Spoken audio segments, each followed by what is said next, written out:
move that we call this meeting of the Conservation Commission of March 3rd, 2022 to order. Second. All those in favor, Jean, aye. Carol? Sorry, aye. Courtney? Aye. Cindy? Aye. Michael? Aye. Motion carries. Is there anything that needs to be added to the agenda that could not have been anticipated in the last before 48 hours? I don't see anything. Okay. I don't have a poem. Does anyone have a poem to share? No, but I could tell a little story for 30 seconds of we spent dinner looking out the window, being very careful, not turning on any lights and making noise as we watched a very good sized red fox run around our yard on the snow, listening for the little voles and pouncing twice and catching two of them. Oh, good. And to which the fox did not eat it. It just left it dead on the top of the snow. And we were thinking it was going to come back, but we haven't seen it yet. But Are foxes nocturnal? I have no idea. I'll go check out later. When I disappear from the meeting, it's because I'm going to check to see whether it took place. Maybe it was a gift for you, Michael. I don't know, maybe. Oh. But yes, it was quite an entertainment as it ran all around the yard doing this. Michael, do you want to get started on tree Yes. policy? Do you want to pull up your questions? I have it right here. Let's see if this pulls up correctly. Okay, let's see if we can run through this thing here. As a beginning, we can obviously continue this and people can change their mind. Basically, we're dealing with only trees in the buffer zone with this policy and not in the resource area. Question number one, are we dealing with dead and dying trees that are threatened? That basically for dead or dying trees, we're dealing ones that are, I'm not going to worry about whether we use threatening, hazard, or dangerous. That we can refine later. Threatening personal property and or personal injury. Are there no limit to the trees in the outer buffer zone that could be cut under this policy, or do we want to limit the number of trees in the outer buffer zone? And do we want to have a limit in the no alteration zone? People vote. I'm going to just put some little markings here. We can change our minds. What do you think, Jean? I raised my hand. I don't know if you can Okay. see it. Go, speak. I think that there should be a limit to the number of trees in the outer buffer. Okay, want to take a stab? No more than 10. Okay. Any other comments about the outer buffer? Okay. Moving on. In the inner buffer, what do we think? I think that if somebody wants to remove trees from the inner buffer, they should come back with an RDA or something. I don't think we should have an amount on the inner buffer. So the inner buffer will not be covered by this policy for dead trees that are threatening a house or personal injury. Which is part of what I think we're trying to get at, whether if their house happens to be, if a tree can fall on the house, but happens to be in the inner buffer, does that mean it doesn't fall in this policy? When we've had, well, let me ask a question of Anna and or Jean. When people have come to you with emergency hazard trees, how many of those people have had their houses in the inner buffer? Well, it's not a question of having the house in the inner buffer. It's a matter of, is the tree that's in question in the inner buffer? Okay, how many of those have you had? That would be up to Anna, if she can recall.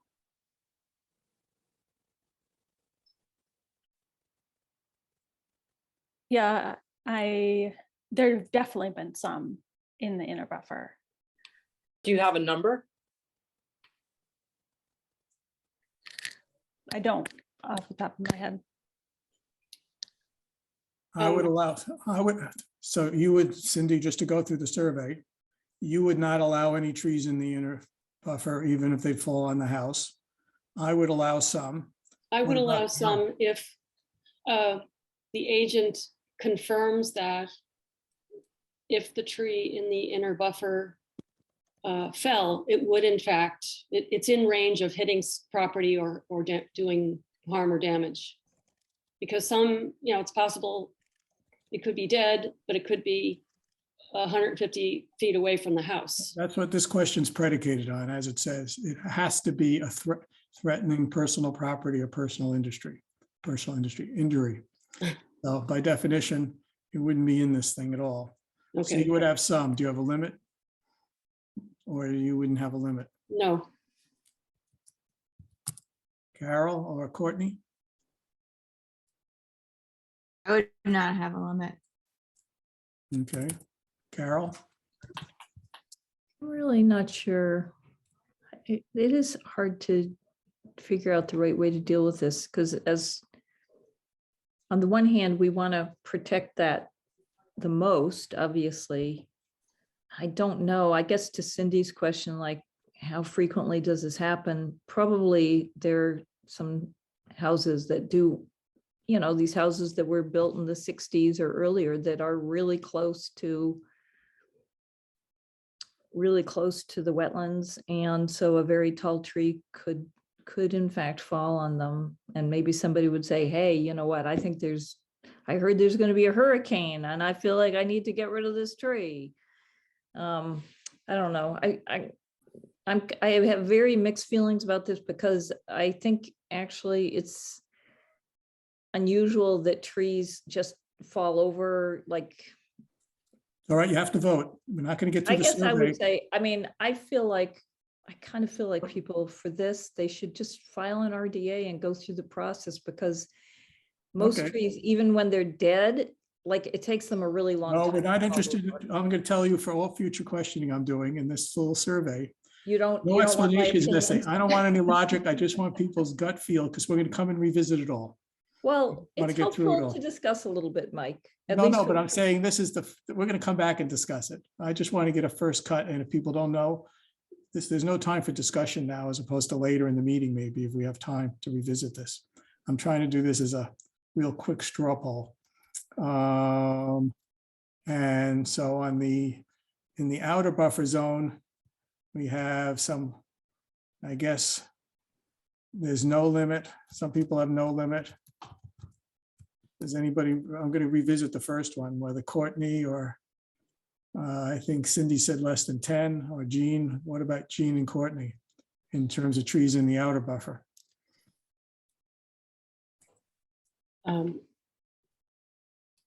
Yeah, I don't want to put a limit on it. Okay. Courtney? I agree. Okay, so we might have 4 people have no limit on the outer buffer. Okay, if the tree is alive, and I have here, remove only if threatening the house.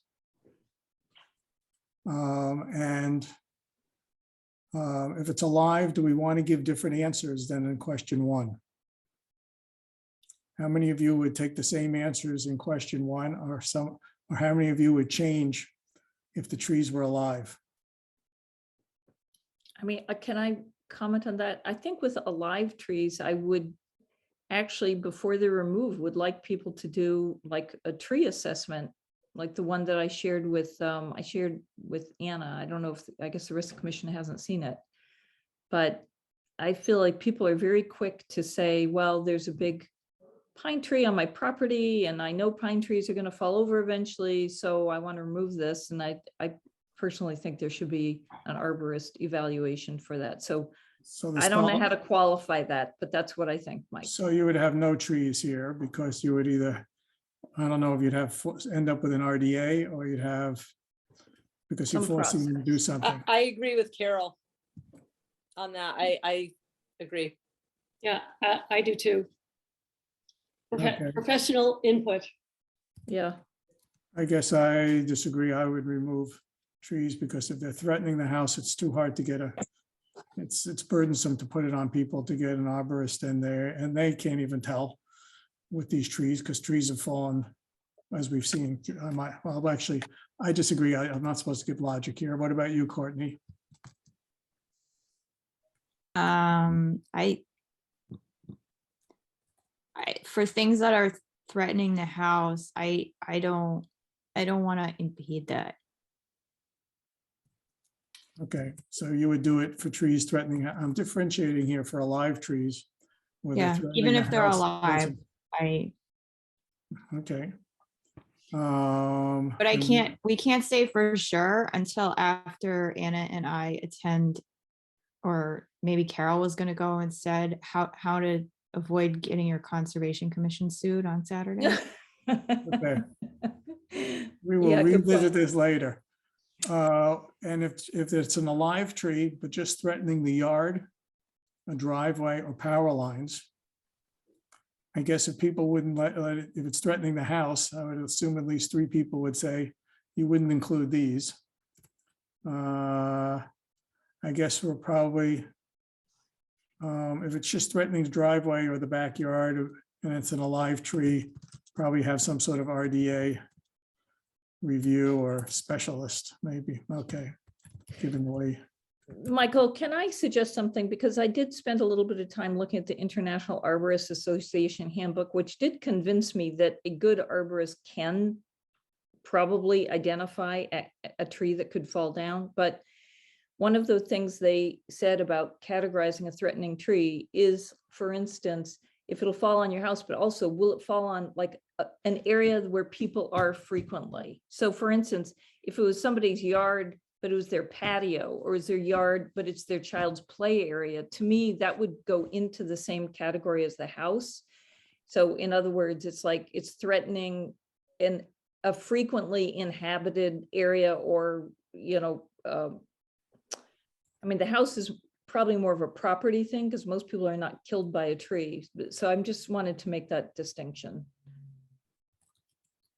Yes, I was making a distinction between the house and other. Yeah, it's like the, you know, the question of property damage, plus then there's the question of actual potential hazard to someone's life because they are in that area. Yeah, no, I mean, I'm also thinking that whether. Yeah, you got it's it. Drive Yeah. it. I just got a text from Joyce who said that all the emergency orders that she did for trees while she was the interim agent included trees in the no disturb zone. Okay, so we have to tackle that. Mitigation. Do we want, soon we're going to stop with question 3. Is mitigation required or only suggested for, and is it only for live tree removal?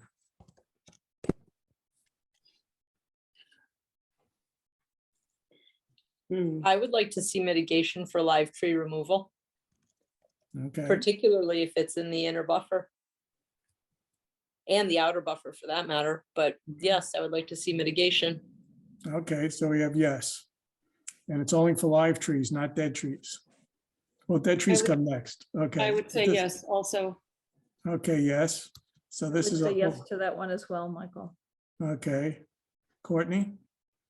Yep. Okay. So we have some mitigation, and we have to work out specifics there. Snags for dead trees and live trees. Do we simply recommend a snag in the outer buffer?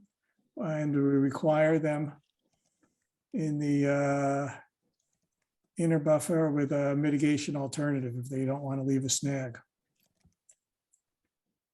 I like that. Okay, Recommend an outer required, or there could be some other alternative thing that they could do. yeah, as well as in lawn areas and stuff. All right. Other feedback? I agree. Okay. Carol and Cindy? Hate to say it, I'm getting a little distracted by attempting to write minutes. What was the question? Forget Cindy, we'll go back to this one. It's number 4. You know, here's what, I know you don't want to hear a discussion, Yeah, but here's where I'm going back and forth in my mind and I'm saying, well, you know, on the one hand, like, I know like, I'm just thinking of different people that I remember that have come before us with tree things that were RDAs or whatever, and you know, we've handled them differently depending on where they are. So, you know, if they're right in their line of sight and they feel like it's unsightly, but what, you know, like, it's hard to make it hard and fast because you really have to see it's like kind of case by case almost, because somebody could be, Well, the only required you know, their thing, yard could be the inner buffer where they're taking the tree down. I don't know. It's just, it really, to me, gets to be case by case. And I know that's not what you want to hear. yeah, no, that's what we're trying to figure out. The required in the NAZ gives us, the way it's written here is that there's a mitigation alternative if you do want to take it down. So we're trying to. So there is room. So you're saying there is. So there's wiggle room to come up with something else if people don't want to. Yeah, leave well, the then I would snag. say, you know, yes, I do agree with the snags. Yeah. I mean, in this way, if people have it in the lawn and happens to be in the no alteration zone, they can come up with something else, some mitigation, that we have some way of dealing with Yeah, trees. Okay. All right. So So we we're can probably count- mostly all roughly here. We can all change our minds here. Stump removal. Wait, I want to give my opinion. Oh, I thought you I- did. No, I Oh, did not on snags. So on snags, I really like this idea that overall we would recommend a snag remaining at the discretion, at kind of the discretion of the commission, I guess you would say. But I really like whoever's suggestion is that the mitigation alternative would be to say you can instead plant another tree there. I think that's a great idea. Well, it's not there. It could be some other place if it's not in the right Got place. you, right.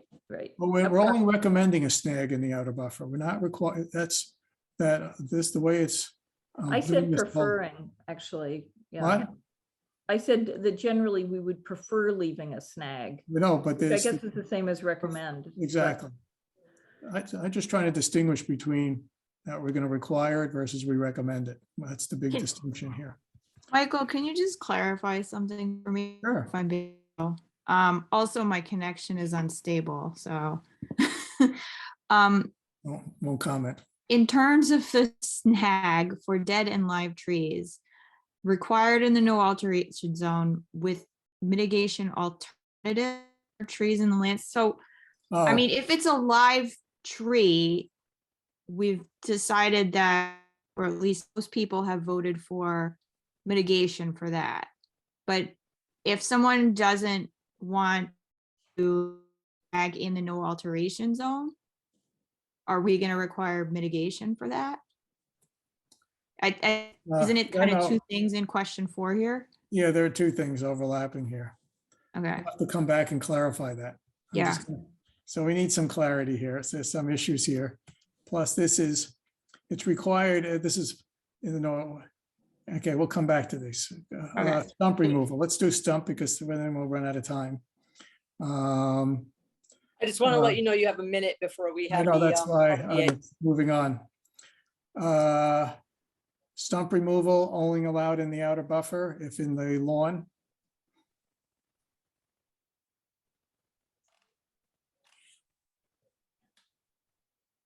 I think outer and inner should both be a case by case basis. Because what if it's lawn, but it's steep? Okay. But do we want to say only if not steep here? No, that's not what I want to say. There might be other conditions under which you would evaluate it on a case by case basis. Okay, just trying to figure out what help we give Anna. Stop. Okay. Can I ask- Does everybody want to do it case by case or somebody want to do it otherwise? Well, can you tell me what stump removal is? Because digging the whole thing out is different than letting someone, where they grind it to grade it, or just slightly under and you could put some Okay. dirt over it. Grind to grade, so we have. Because to I could be clarify. convinced of that pretty easily. Digging a stump out is like incredibly destructive. Okay, I'll have to clarify. We're done with the survey for now.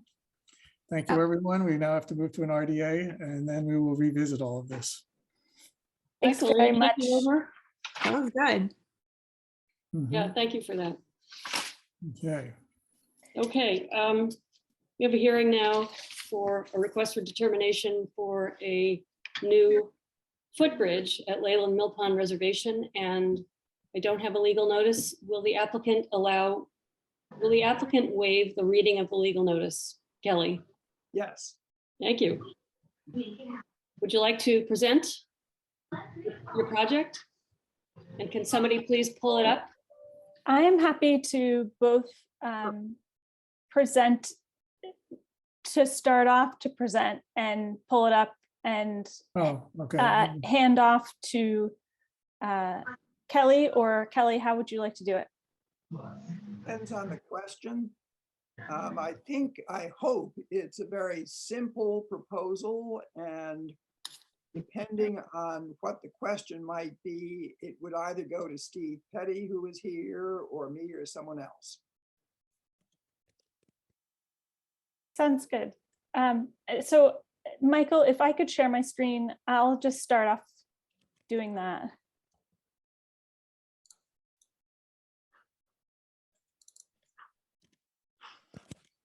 So you see the Mass Mapper view of Leland Pond.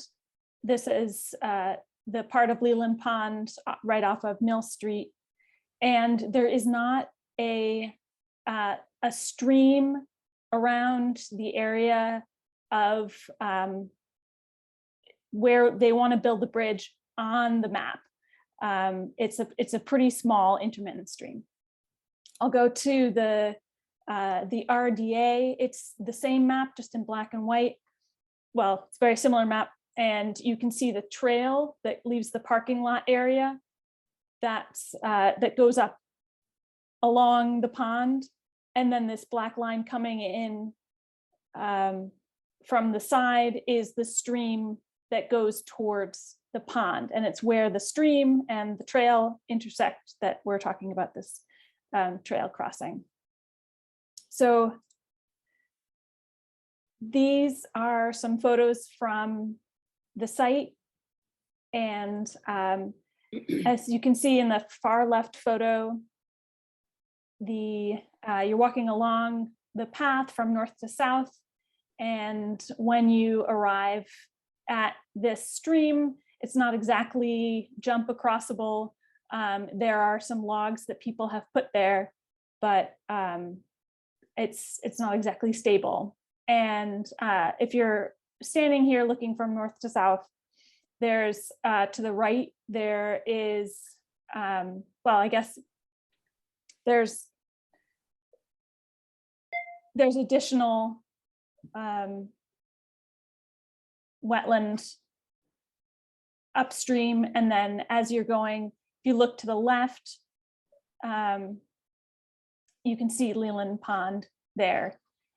The proposed design is exactly the same as a design of a bridge that is elsewhere on the same reservation. That was that first picture that when we could see Michael's screen. It's a fairly simple design. And what I want to draw your attention to here is that it's held up by concrete blocks that wouldn't exactly be dug in, but it would be, you'd have to, in order to make it level on both sides, there would be some amount of partially digging in the blocks so that it would be level in every section. So that is the proposal. And I stop there, see if Kelly or anybody else has things that I had left out. I don't think so. Just to clarify that our understanding is that part of the project would be to remove the logs and detritus that have been put into the stream, which are, from the perspective of a very non-expert, look really damaging to the wetland. And we would be able to clear the path of the stream, which should be a significant improvement. Steve, do you want to comment on the design or? Muted.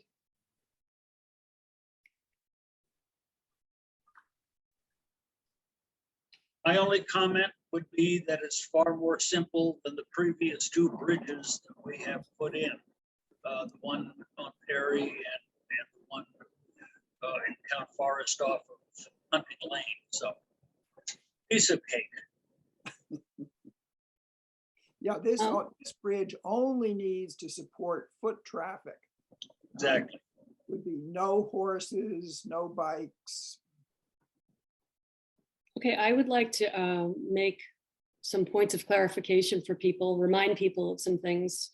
That when I think it was 2020, when we amended the order of conditions for trail maintenance, we agreed that under certain circumstances, we would allow a new bridge construction with an RDA. And this application meets those circumstances, which are the bridge's simple design intended only for pedestrians. It's located within an existing trail.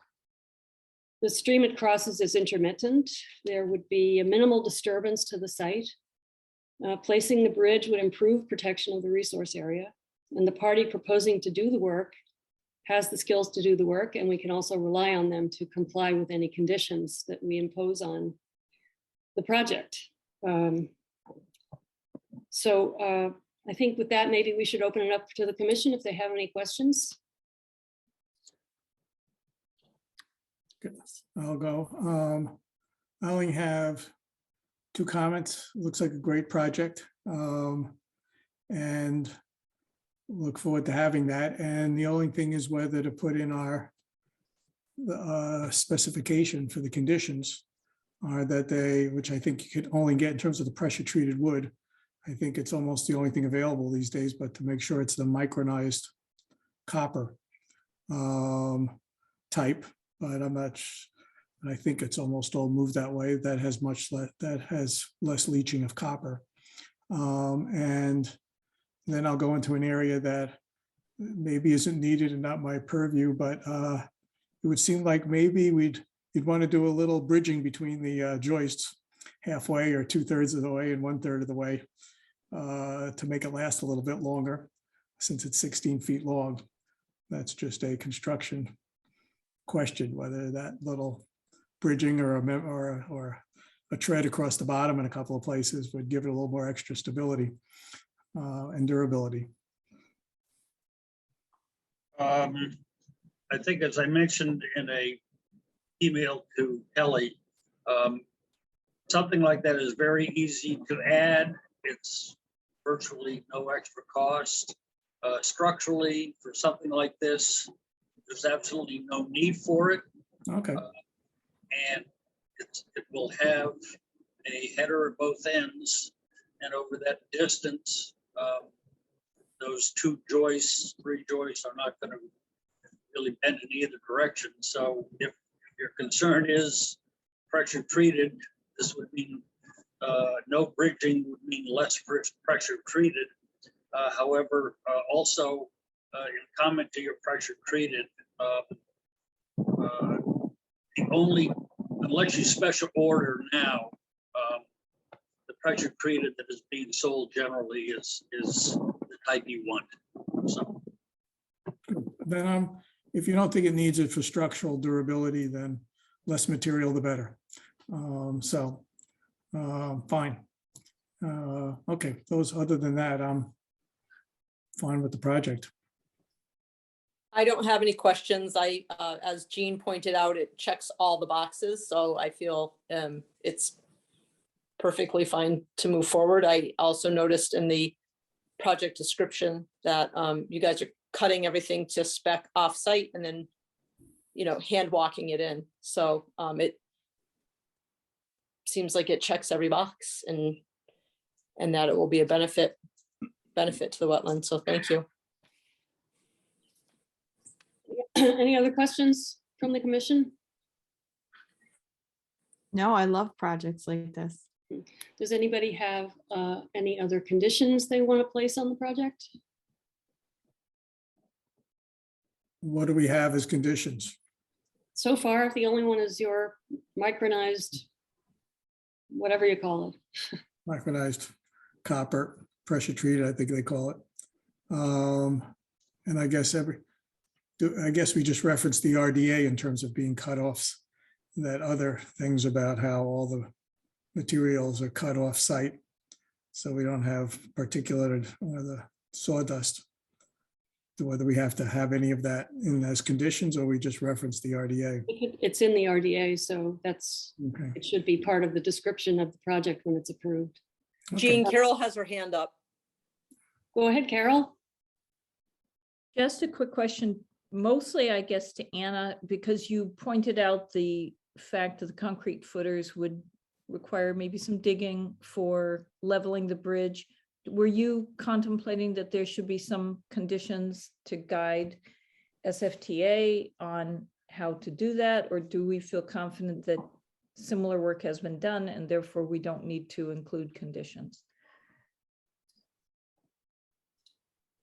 Can I answer that, Anna? Sure.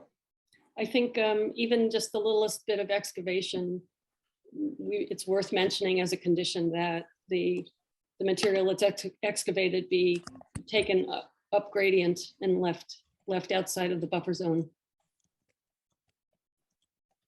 Although at Leyland Millpond, I'm not sure you could find any place that's outside of the buffer zone. Yes, I was about to say, I wouldn't put that, I wouldn't go that far. No, you'd have to carry it to Western Avenue.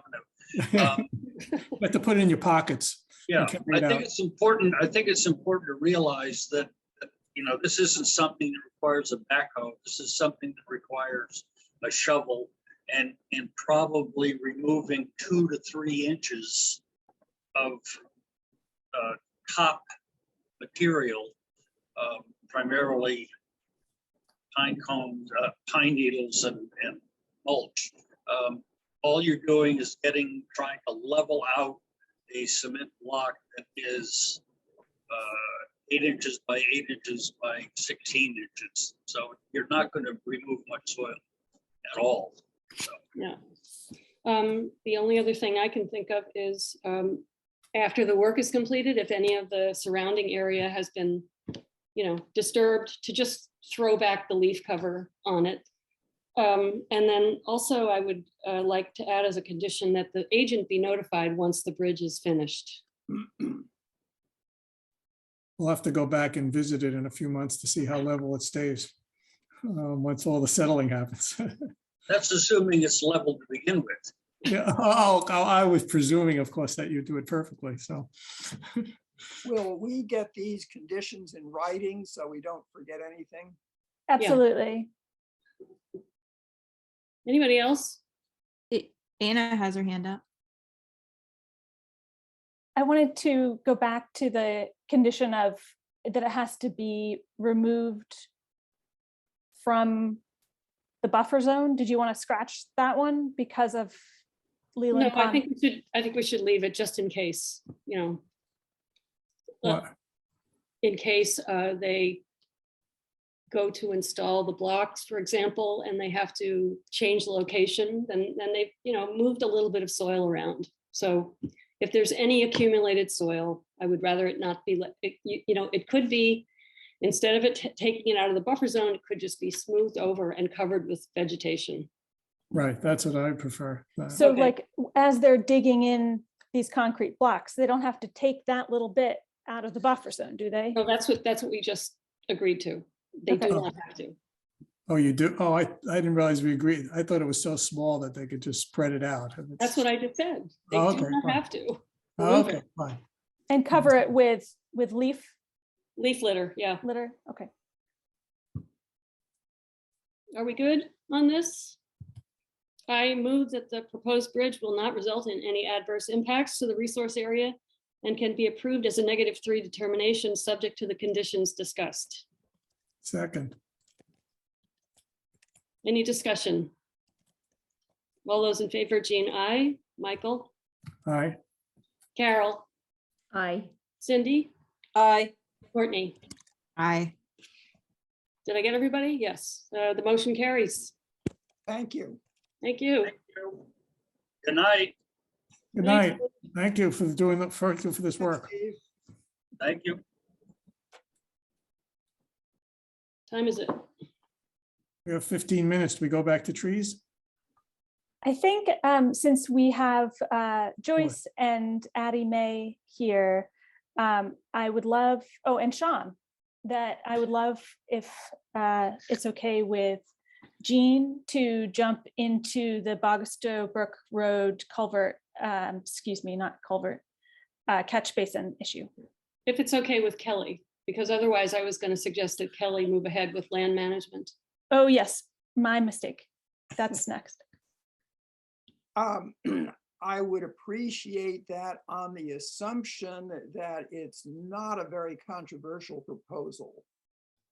If it's going to be a long discussion, then I would just as soon let Sean and Addie May, Joyce get in first.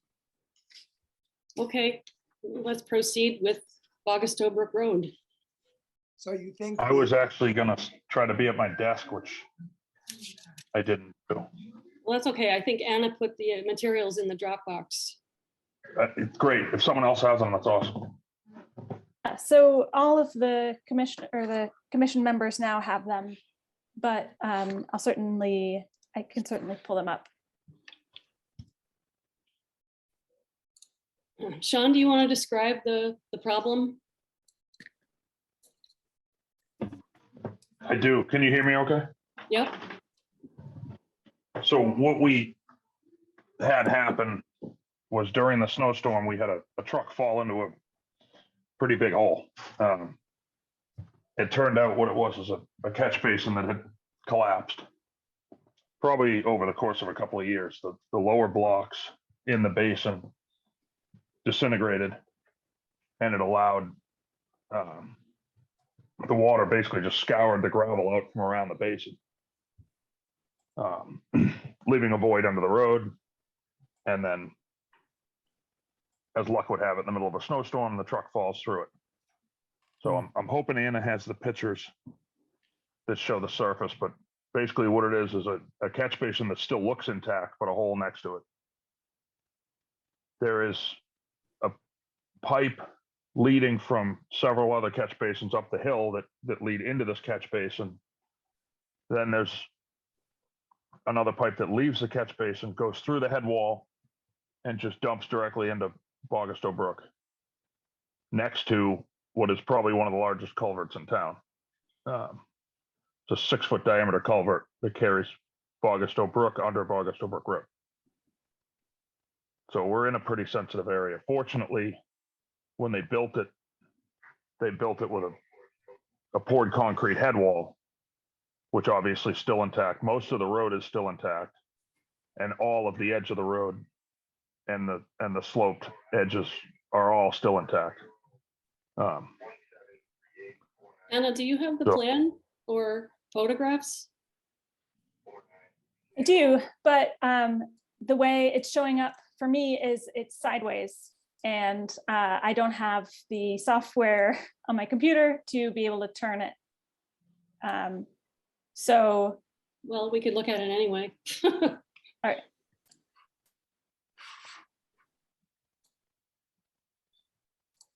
Anna, So- did you say that this was in the Dropbox? It is, yeah. It's There not sideways there. Oh, Perfect. Courtney to the rescue. So what I think is really important to note about this, in addition to everything that Sean just covered, is that the way it was built, however long ago it was built, more than 50 years ago, probably, it was built in a way that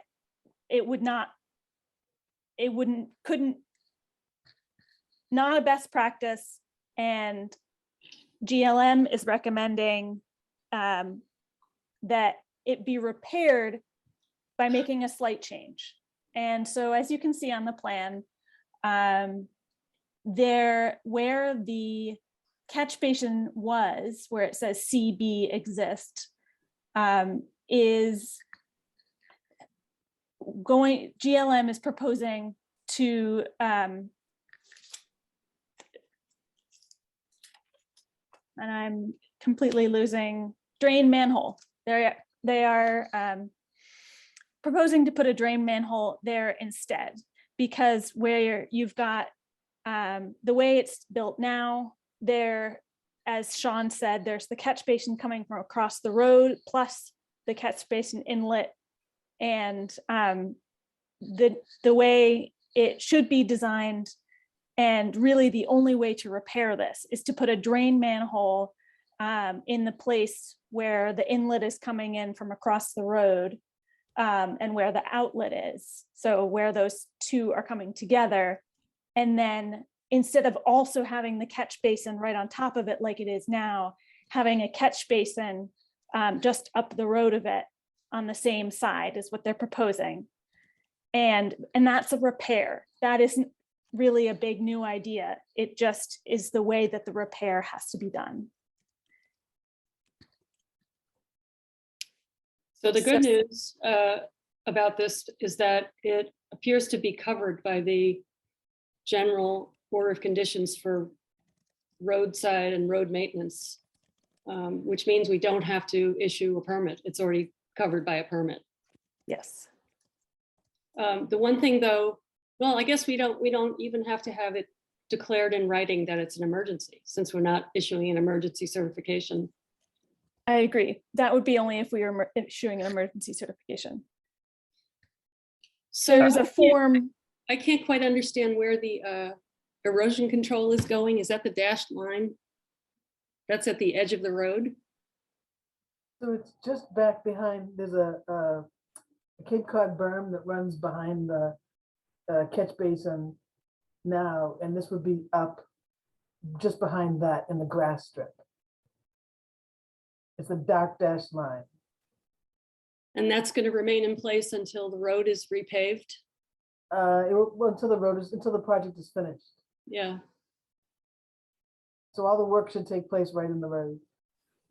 Courtney, can you zoom in one time?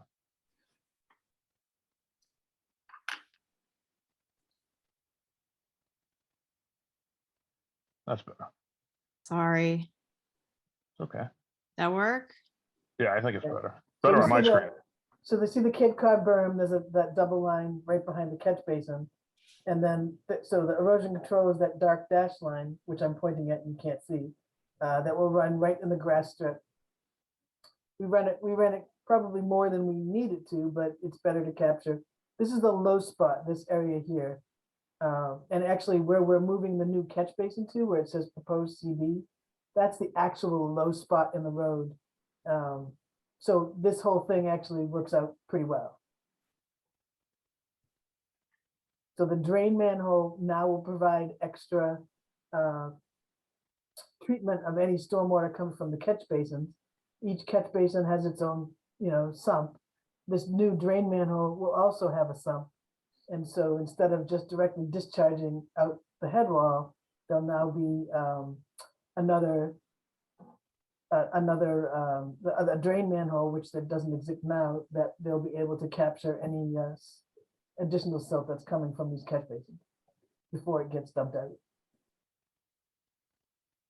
Well, when are you planning to do the work, Sean?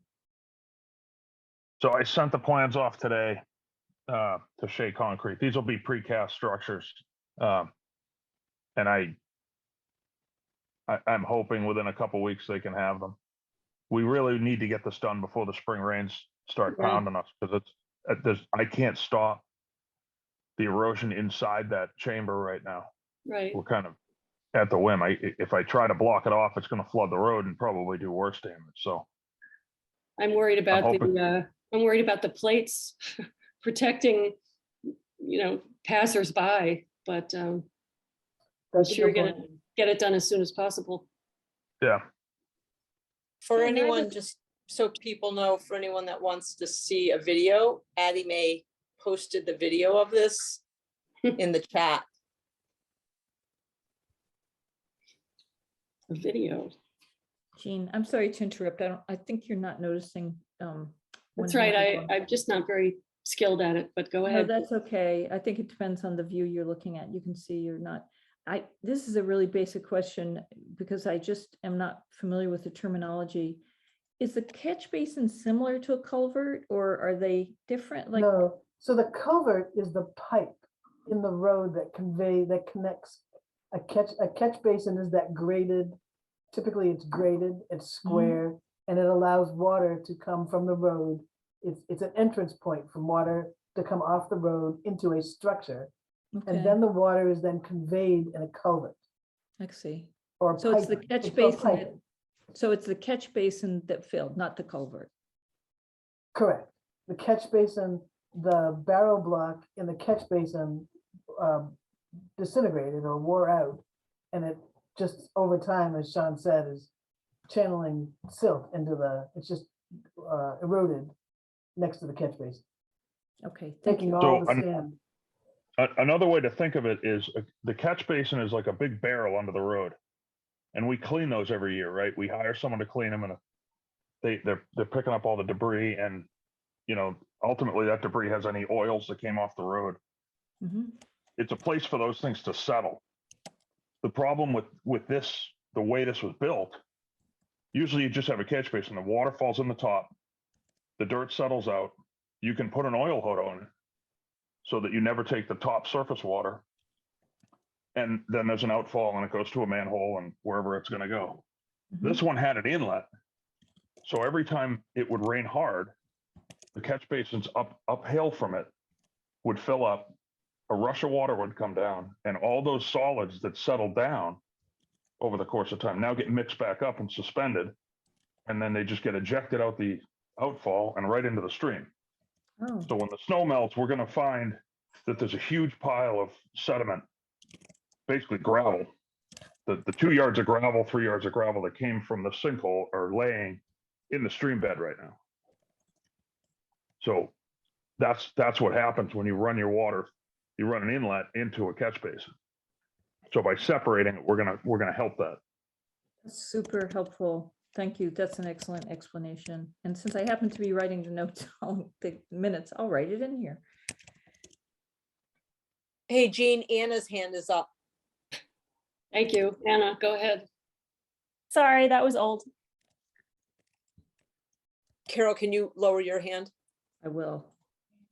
Okay, I promise to pay more attention to the hands. Anything else from the commission on this? Looks good to me. Yeah, I'm glad this was so easy for us. There is some value to that general order of conditions. So do we have to actually do anything? at this No, the point? next step is just to get this description of the work that's going to be done in writing. There's a form that goes along with the existing order of conditions. And then they'll be good to go. Okay. Terrific. Is there anything you need us to do, or is that something you're gonna do?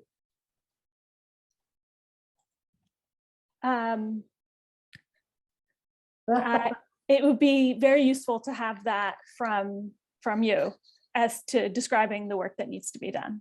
Okay, we can do that. In other words, you want us to elaborate on the form I sent you, which I did in haste. Oh, In the last email I sent was it's slipping my mind. That's why I wanted to be at my desk. The last form, the 6th item online, the CMD operations and maintenance 2-week notification. why don't I look at that tomorrow? And if I need further elaboration, I'll be in touch. Yeah, I mean, I put like a one-liner in there. I don't know what Michael's looking at, but it was one of the last things I emailed you. It's the one liner. I It found says, it and okay. it's got a couple check marks. One says it's an emergency and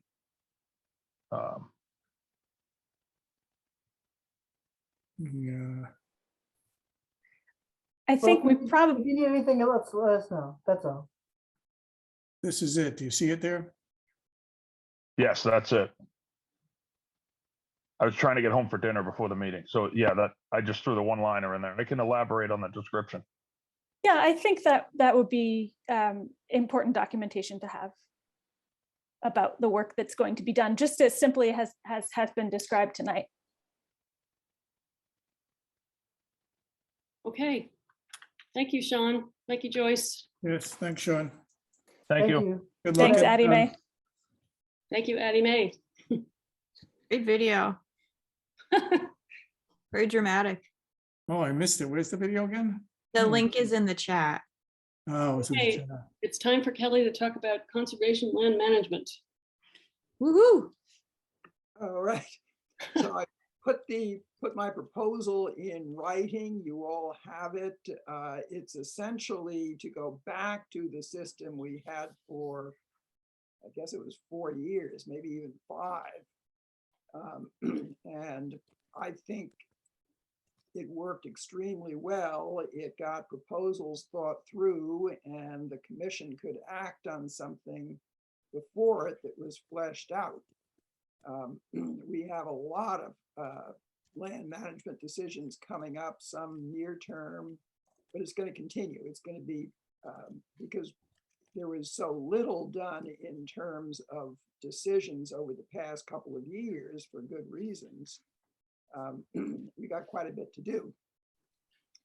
And this would not be a vote so much. I don't want to create a subcommittee, which would get us into all the open meeting stuff that I hope to avoid, but just to agree that a small working group bring proposals to the commission.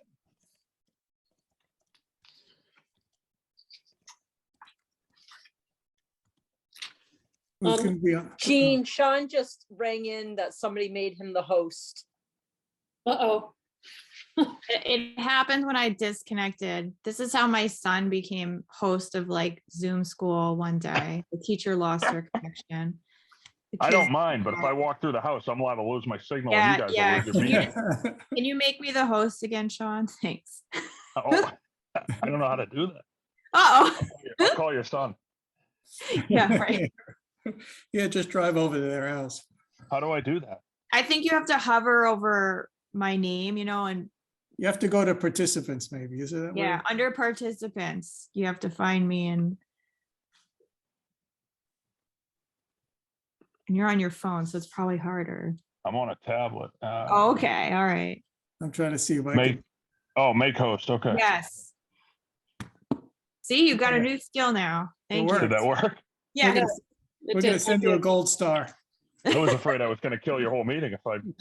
That would have been okay. I was just gonna say, maybe I wouldn't mind. Does somebody want to pull up Kelly's document, please? I can do it if you want. It's better you than me because I might get disconnected again.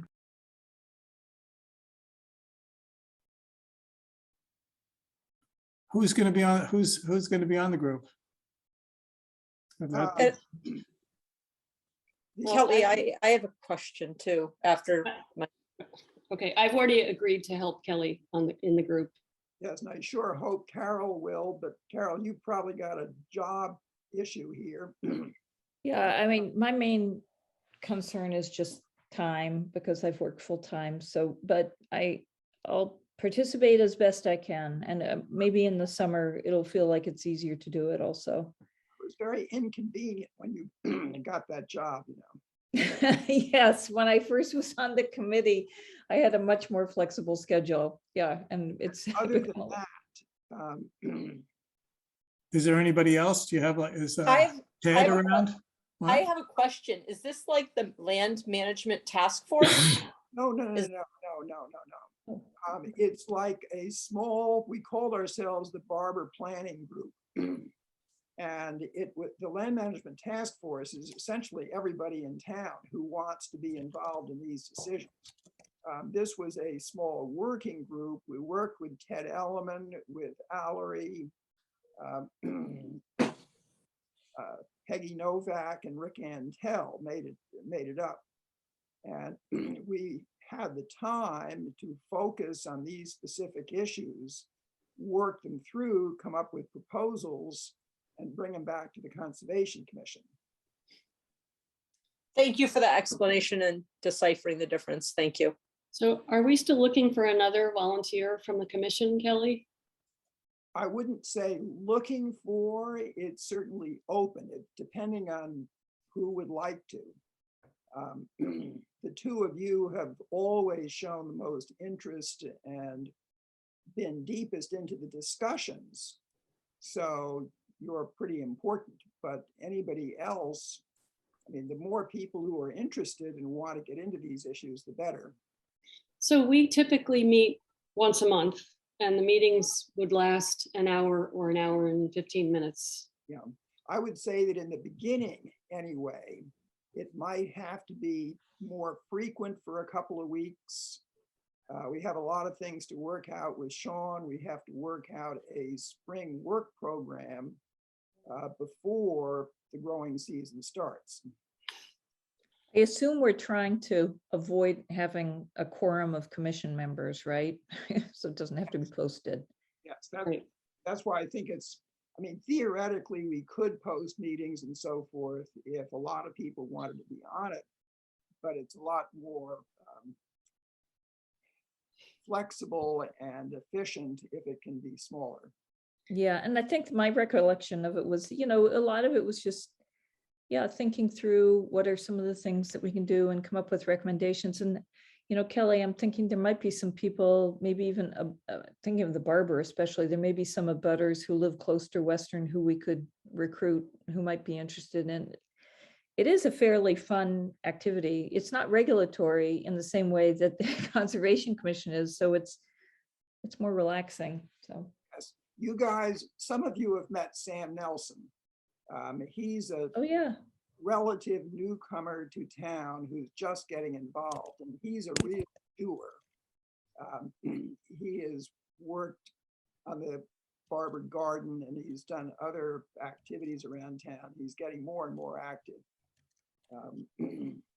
But it doesn't have to be a set group of people. I had So forgotten Kelly- about him, but he would be, I'd like to try him out. Why don't we invite him, Kelly? I mean, one of the issues is not on the list, it's not even the highest priority, but what do we do with the native plant garden down there? And having some settled way of monitoring the condition and getting people there to do some work.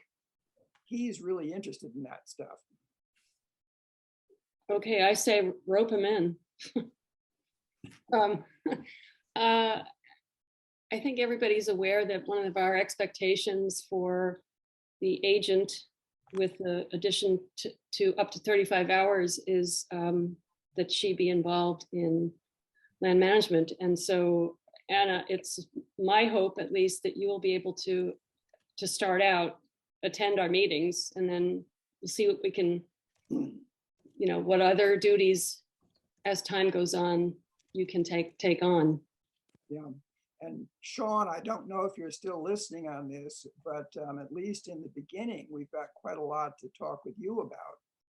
And you and Anna would have to be involved in that, and we'll coordinate the meetings around you. I think Addie May's on, so maybe she can speak on behalf of CMD on that. Sean I is am on.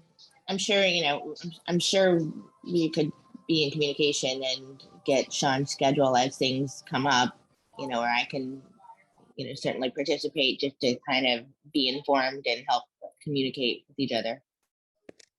That would be terrific. Yeah. But this can develop as we go along.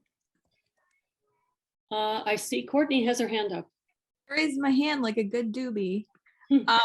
So it's cool. We're talking about land management right now. So I had heard some really interesting stuff about mowing fields and how often to do it. I know we'd talked about bird nesting and stuff in the past, but in terms of native bees and the frequency of mowing, that would be something cool to talk about for Barber. I guess that means I have to show up at a meeting at some point, That's right? that's kind of where you're going, Courtney. Okay. All right. Well, I just did it. Can you attend daytime meetings? Yes, with limitations. So it usually, if I have enough advance warning, I can squeeze it into the schedule. Uh-huh. Well, at least enough time at first to tell us what you know about bees and mowing. That would be great. Yeah. And Peggy Novak tentatively has agreed to participate again in this. She's going to try it out, but she's looking for a minimalist commitment. That's terrific. My guess is that Rick Antella is going to prefer not to. That's my guess too. He's really trying to back off, and I don't know if they're definitely moving or not, but we talked about it enough. Right. This is all I think we need to do tonight. Good. Kelly, were you hoping for the commission to vote on this? Or you just wanted informal input? I don't want to vote because I don't want any implication that this is a formal decision-making body, which makes it a subcommittee. Yep. But I wanted to make sure that the commission was on board with the approach, which sounds like it is. Yes, I'm fine with it. Yeah, if anybody over the course of the spring thinks of something that's sorely missing from this outline, please let us know. Oh, well, Jane, that's a very summary outline. There's my I real know. real outline is much longer than that. Thank you for sparing us. Okay, you've got a long agenda. We do. Thank you, Kelly. Thank you. Bye. Kelly, enjoy the fact that you can sign off now.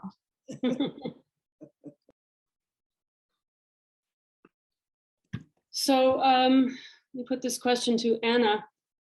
Do you want to tackle some of your discussions now, or shall we go back to the tree policy discussion? I think I would like to bring up a particular tree question that we have, which might be sort of relevant to the tree policy, if that's okay. Sure.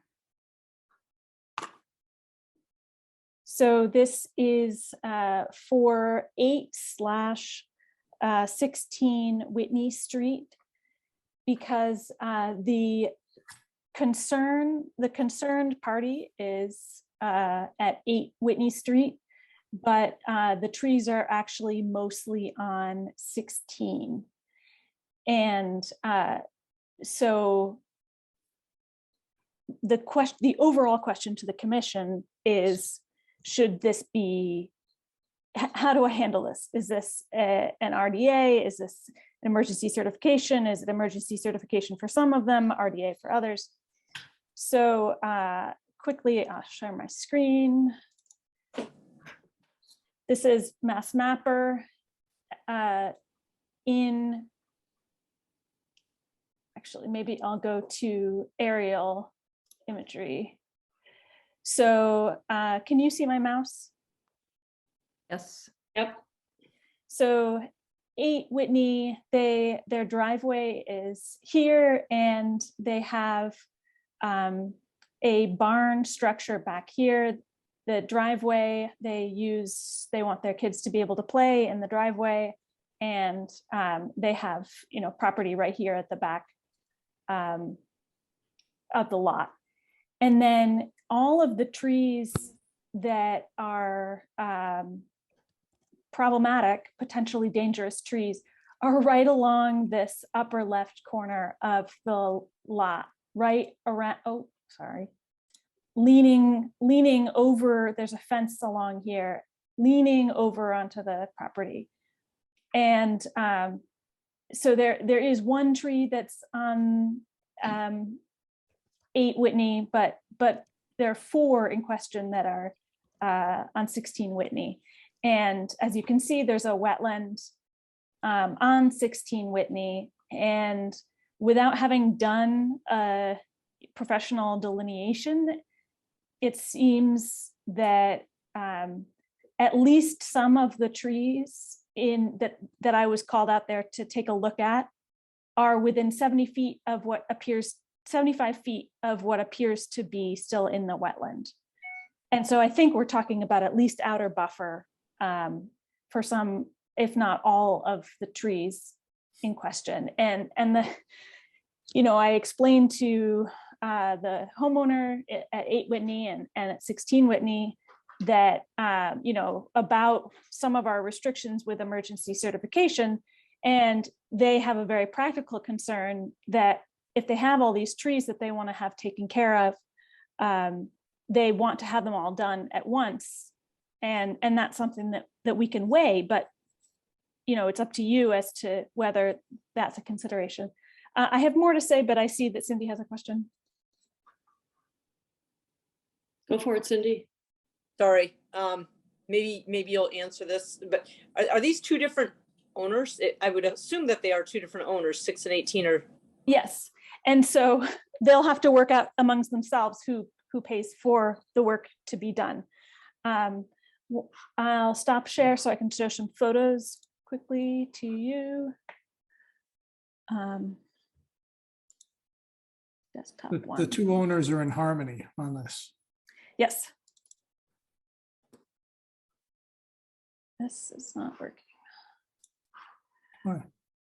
I saw a picture. Oh, you did? Yeah. I did too, yeah. For a moment. Okay. So if I move Zoom away,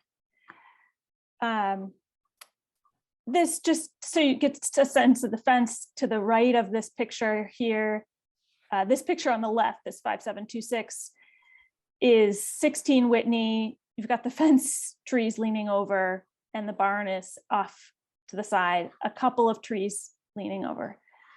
So to give you a rundown of the trees, I actually went out there with my measuring tape, and so there's one dead that's leaning over the fence, and it's about 6 feet diameter at breast height. 6 inches?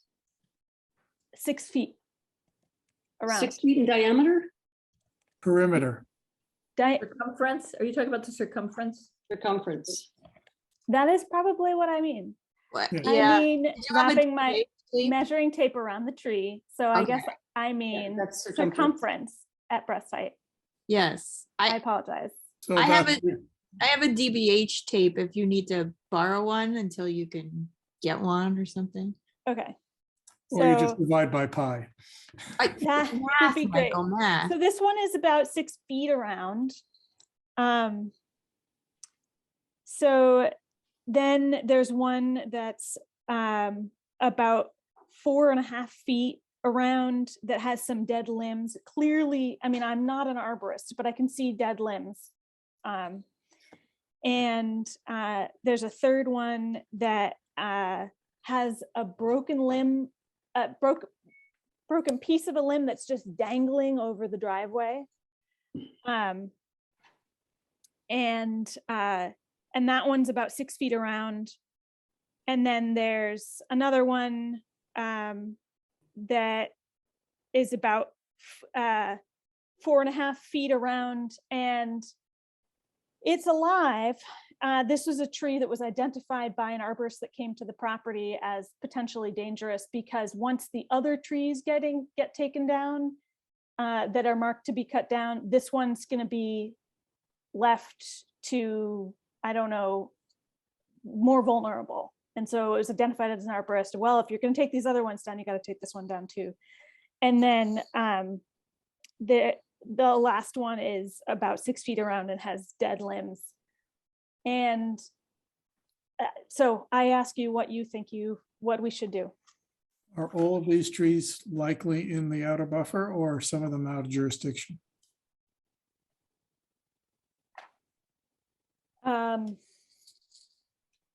I think probably one of them is very likely out of jurisdiction, but without Sorry, it's just approximate. clear delineation. I mean, it's just it may be just out of jurisdiction. Okay. But for the most part, they're in jurisdiction, the trees you noted. Maybe one or two are out of whatever. Mhm. And they want to take them all down versus doing some trimming of dead limbs and whatever else, or it's just a case where for the trees that are alive with damaged branches that they're worried about, or dead branches, where this is the kind of thing where the option of pruning could be explored. Yeah, that's a good suggestion, Michael. I'm actually just Because a saying lot of times what you're right. Carol normally says. Well, a lot of times you can just limb them up. It's called limbing up. Right. Yeah, they came to me asking for the trees to be taken down, but I could certainly go back and ask that. Anna, It's may I hard for ask- me to answer. Sorry, go ahead, Carol. I apologize, I didn't raise my hand. But Anna, in your list, it sounded like how many of them were actually dead? It sounded like three. Okay, so 3 are dead, and then one has dead limbs, and then one was live or something like that. I think there were 5 altogether. Oh, no. No, there's only one that's dead. Yeah, that's what I have, only. There's only one Okay, that's so the other completely ones have dead limbs. Yeah. Okay, thank you. Are these? I'm not functioning. Are these pictures in the Dropbox? No. Oh, But okay. Are Are they in the email? No. Okay. No, they're on my computer. I apologize. It's hard for me to go any further with this because we had an arborist at our house a year or so ago, and we have a very large oak that if it fell would hit my husband's vegetable garden, which is very priceless. But the arborist pointed to the fact that, how much of the canopy was still healthy. It did have some of the lower branches were clearly dead and will probably fall eventually, but most of the canopy, like more than 30% of the canopy, was alive. So, and that number rings a bell to me from studying forestry, that 30% of a canopy is enough for it to sustain the life of a tree. So it's just hard to know how to feel about trees that are showing dead limbs but are not dead. I have my hand up, but I'll just jump in during this pod. Okay, thanks. Yeah. I would echo what Jean is saying about the dead limbs. In fact, I had a lot of dead limb removal from trees on my property. The tree is perfectly healthy and fine. It's just some limbs die. And so an arborist came in and trimmed back or pruned back, the dead branches, there's dead limbs. And the tree is perfectly healthy. So I would again echo Jean and Michael, and from my own experience. They can really limb up a tree and bring the failing at the word, the canopy of the tree. They'll just basically raise it by limbing the tree up. Mm-hmm. Carol, you have another question? Yeah, or a question or comment, I guess. So I think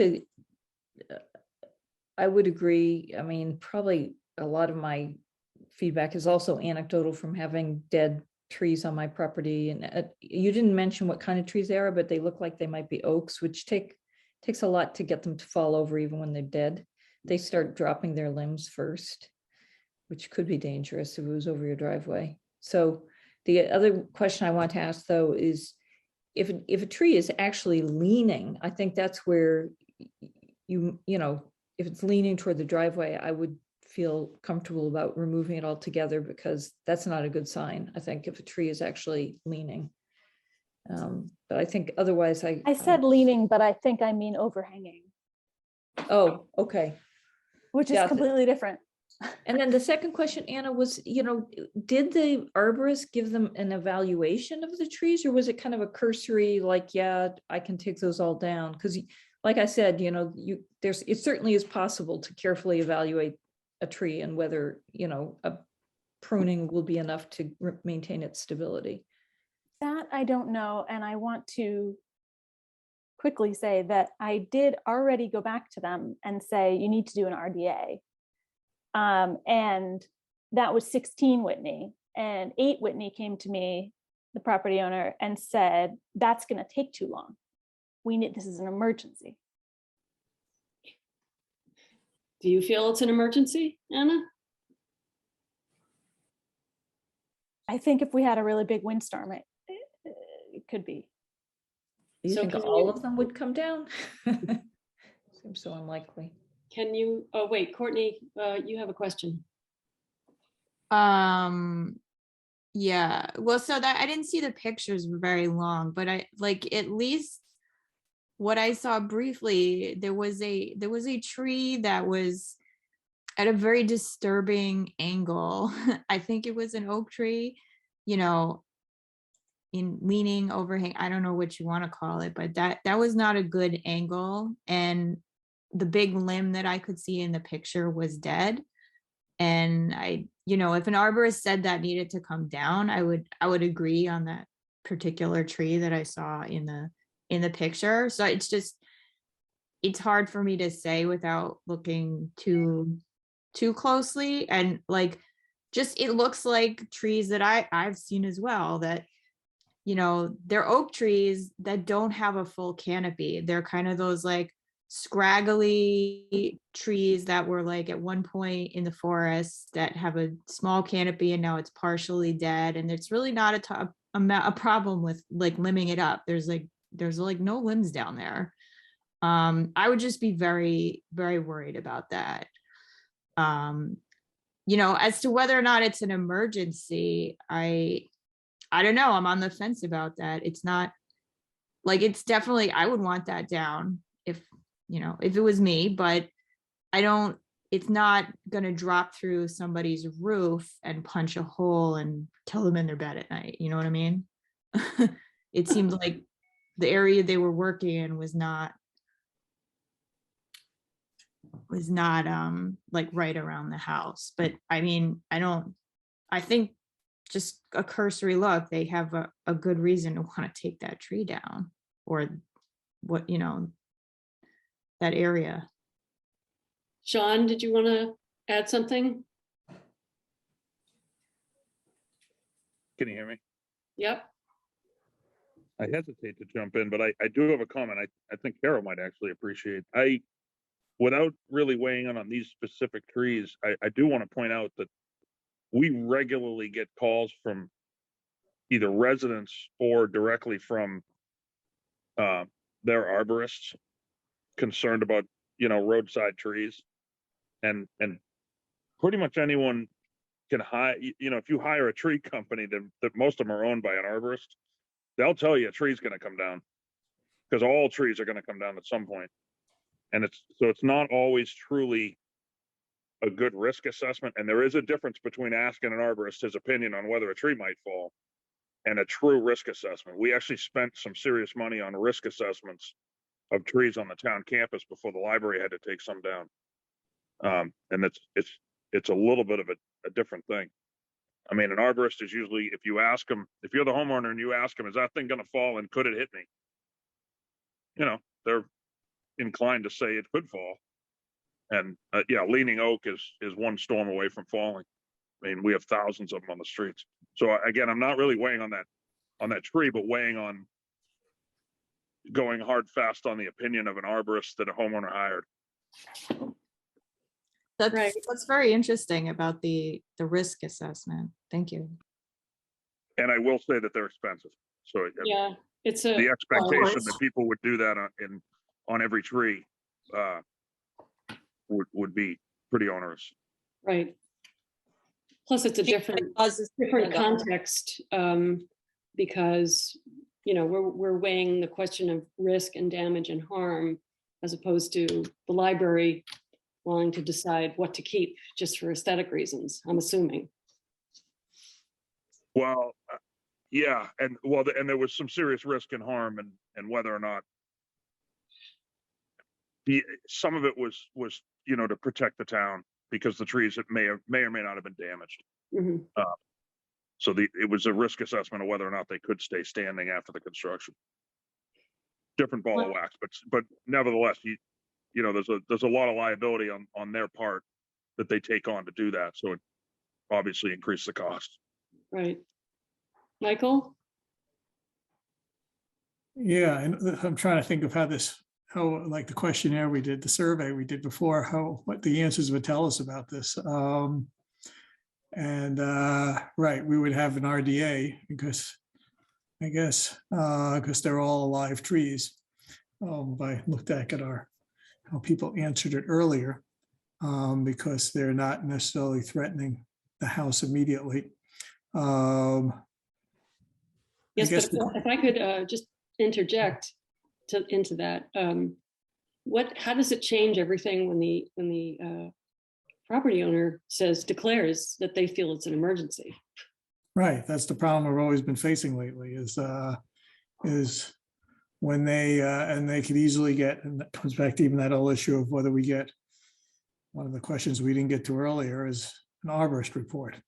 To what extent, just as Sean said, what's the difference between the arborist report that is versus a risk assessment or whatever you want to call it, that whether we have to differentiate what a report is, and how detailed it is, and the fact that it can be quite costly to do a true assessment versus the eyeballing, or something in between. Obviously, there's a whole range of what the assessment could be. Yeah, I can't tell how much these trees, nothing's changed dramatically. On the other hand, we don't want the liability of somebody saying it's an emergency. But on the other hand, these trees have been around for a while till they've decided that it's an emergency. Nothing has changed dramatically. Immediately, it's not like a lot of other trees fell or a tree has moved. I guess the question is whether at this stage to go back about what trees they'd be willing to do, since it's in the trees in our jurisdiction, to go back and ask about the issue of limbing up, and which ones they feel, and even whether they would. I don't know whether it's a snag. There's only one dead tree, so it really comes back to just how much do they limb up and take off all the dead branches for trees. And it comes back even to our questions, is anything really leaning? So why don't we try to wrap this up? We have to wrap it up. We have 6 minutes. Right. Jean, Carol has her hand raised, and then Courtney also has her hand raised, but Carol had her hand raised first. Thank you, Cindy. Carol, go ahead. Yeah, just a couple quick comments. I'll try to keep it quick. Is that the city of Cambridge does require for tree removals on private property that property owners have an arborist use the tree risk assessment manual from the International Society of Arboriculture to use their standard form and their assessment, procedure. So, everybody in Cambridge, I guess, is expected to pay that cost during evaluation. We don't have that tree policy in place yet, even if we were going to do that. But maybe one thing that might be helpful, since this homeowner is concerned, is to identify if we really think they're for instance, the tree that Courtney talked about that really does look like it's leaning and it's dead, is to identify, if there's a dead tree, yes, we allow that removal. With the other ones, we'd like them to have an arborist come in and evaluate and limb up, remove the dead branches. Because it is a fair number of trees that would be removed, but then we want to, of course, help them feel safer. I think the one that's leaning and the one that's dead, those are different. I think. Yeah, I'm not an arborist. I don't know whether leaning is bad, but I think it's bad. I don't think a leaning tree is a healthy tree. If you have the form, whether Anna can get that form and whether Anna can call up a couple of arborists to just see I mean, we're not supposed to deal with cost so much, but to see what the cost is to do that kind of risk assessment based on that form and how it would be for doing 1, 2, 3 trees and how much it might, just get some ranges to understand. Do what you this want her to cost do that burden is. before we, is that something you would condition us going forward with this on? Because Or we're is that trying to make a dependent- decision right now on this one. I want Yeah. that done one way or another as to what we do for this particular project is whether we can limit, ask and say, we're having trouble with doing it, whether which ones where they feel all 5 or 6 are emergencies. Is that the clear cut from them or there's just a few of them? Can I talk? Please. Okay. I've been waiting.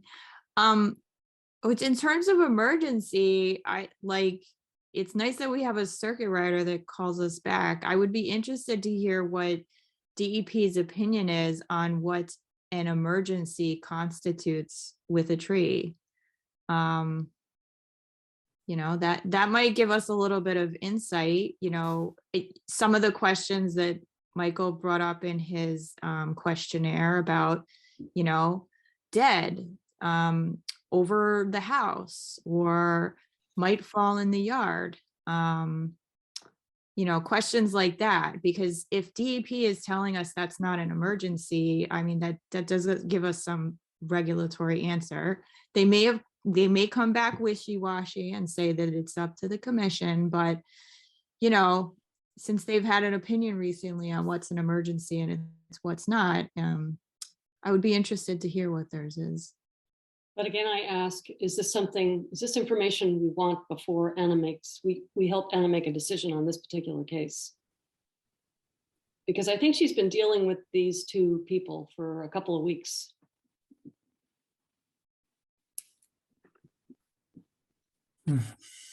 Well, I would just say, just to move things along, I would say that maybe we want, Anna to gather these other data points that Michael put forth and Courtney put forth, etc.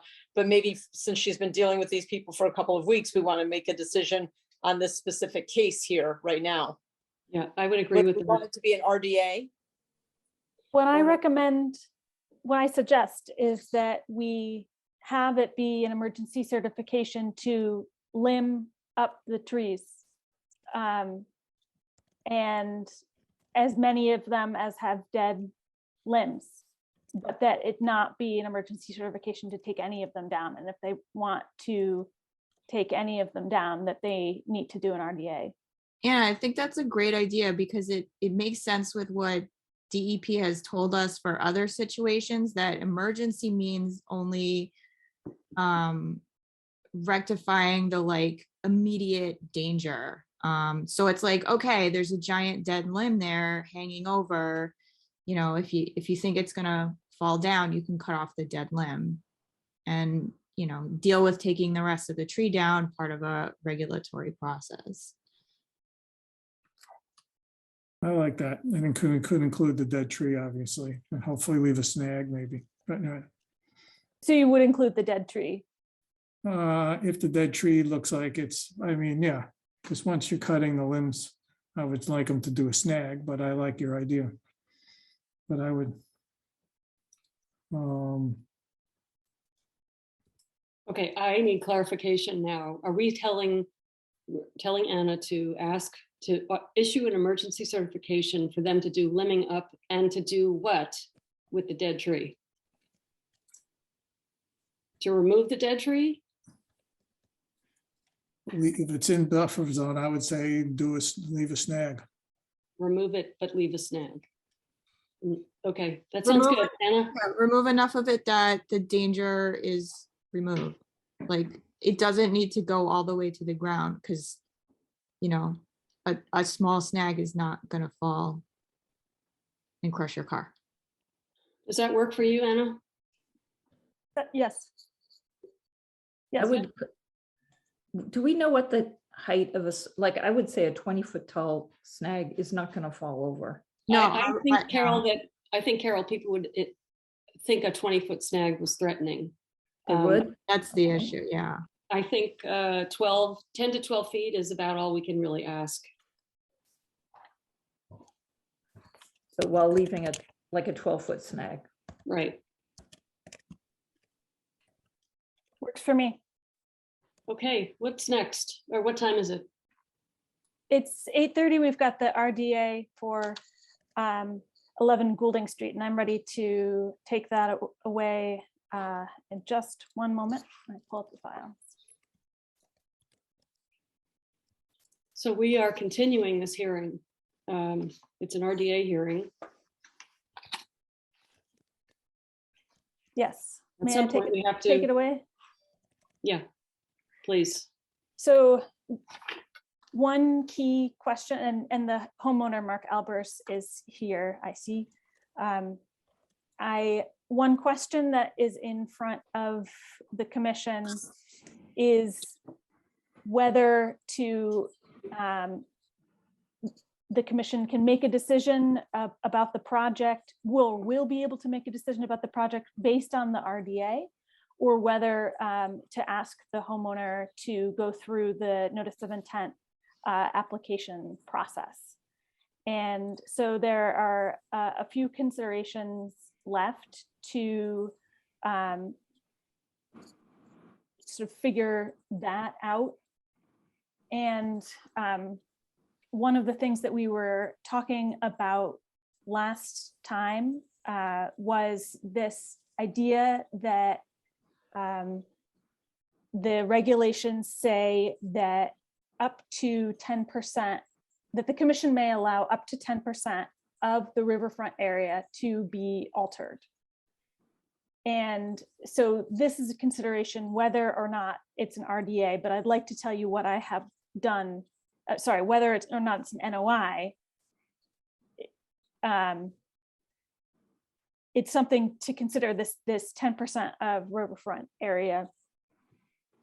So it can be altered, meaning not forested, is what DEP, the person that I talked to at DEP, her interpretation of that is. And so I did, the riverfront area is something that's delineated based on the mean annual high water line of this perennial stream, and which is definitely perennial at this point. I verified that. And the mean annual high water line is something that's on one of the plans that was part of the RDA application. However, when I was doing this calculation using Mass Mapper, I wasn't able to put the plan overlaying Mass Mapper. So it's a rough estimation in that way. I just used the line of the river as I could see it. It wasn't the mean annual high water line. So I will show you what I did and how I came up with the estimation that about 18% of the riverfront area is altered. And that, once I came up with that, if you're taking into consideration this regulation that the commission can only allow up to 10%, when this property owner moved into the property, more than, if it's 18%, or I don't really have, my estimate is really not specific enough to be able to say, you know, it's 18, 19, 17%, like it's not that specific. But when the homeowner moved into this property, all of that was already altered. And they have let their backyard become more natural than it was when they moved in. And so the concern, I think one thing for you to consider is whether this roof that's being proposed over the deck, which is not making it going from unaltered to altered, it's just adding an impervious surface over an already altered area, is enough of a new potential detriment to the riverfront area that you want to ask for example, planting of blueberry bushes or planting of some land, planting of natural vegetation in areas that are lawn right now and sort of reclaim some of that. And I have a number of other points and I want to show you the mass mapper, but I see that Michael has his hand up. Oh, you can go. You were getting in the direction that I was going in, that when I sent out the redevelopment part of the, that the 10% is not relevant to if we consider this redevelopment, which I is where thought we're it was heading. both. I thought it was the 10% is in both of those sections. No, it's not. It's there. It says there's a section F, which I sent out, that says that that it's not with, that they still say that there's restoration of on-site. If they do some sort of mitigation, then it does, that 10% doesn't seem to be relevant if you look at that redevelopment section, part F. I And know it when is- I read it, Michael, though, it looked like it did pertain. Yeah, I don't think it does. It says notwithstanding. That question is may be allowed, notwithstanding the criteria, which I'm not quite sure how you interpret notwithstanding. I interpret as meaning that that it can be allowed even if those other things, without worrying about those other problems. But that's the word notwithstanding there, I find a little tricky. But that would allow a sort of one-to-one mitigation for some sort of alteration, so that something could be permitted. But that's maybe how you interpret All right, that. well, let's get back on track with what Anna was gonna present. Sorry, I'm So doing a little I- facilitating. I do have photos that the property owner sent if we want to take a look at the area of his property that he is allowed to go back to the natural, towards its natural state. I can pull those up. He's very willing to do mitigation. He's willing to do whatever the commission suggests in terms of stormwater. And that's really at the crux of this, that the project proposes a very relatively small impervious surface being added. And what do you do with that runoff is important. And he's willing to do, rain barrel or rain garden or, what, I mean, he's here so he can, when we pass it along to him, he could clarify what he's willing to do with stormwater. The screened-in porch is the proposed place for the screened-in porch, as you can see from the plan that was part of the RDA, is actually farther from the river than the current deck is now, which I think we could see as a positive thing. And then he is definitely willing to have us come back and check, take a look and do some sort of monitoring or follow-up after. And then also in the plan, there's a deck, there's an open deck that's in the plan that is in the inner 100 feet of the riverfront area, just a teeny little corner of it. And he's willing to change that, if it's so problematic for us or for you that if anything's in the inner 100 feet of riverfront, then he could change that. I think I'll stop talking. Can I just ask the commission at this point, are people prepared to, it seems like we left the last meeting with two questions. That wasn't clearly articulated, but I think some people were asking if, given the 10% thing, if we were going to determine whether or not this project was allowable at all. And so I'm wondering if we're prepared to answer that. And the second thing I think I'm wondering if we can answer now before we go on is the decision of if it's permittable, are we going to be looking for an NOI or an RDA? And I think in the name of expediency, we should, before we go any further, we should answer those two questions. Cindy? If it's allowable, I would lean towards an NOI. Do you have any doubt that it's allowable? The area is already disturbed. I understand that the porch is moving further away from where it currently is. I'm happy to hear that the applicant will move the deck completely out of the 100. And it sounds like he's willing to mitigate, so I guess I could be swayed to see that it could be allowable. Okay, I would like to weigh in and then I'll ask you, Michael, to speak up, but I feel that it is a small alteration compared to what's already been altered that he's proposing. And I feel like with conditions, it could actually be, we could turn it into an improvement. So I feel that it's absolutely permittable, and I do feel like in order to impose conditions and have some mechanism for following up on the conditions, this should require a notice of intent. Michael, go ahead. Yeah, I think it's permittable, and you're right. It's probably best done as an NOI since it's in a resource area and we're requiring the mitigation. But I could be swayed to do it as an RDA, but I'll stop there. Courtney, do you want to address this?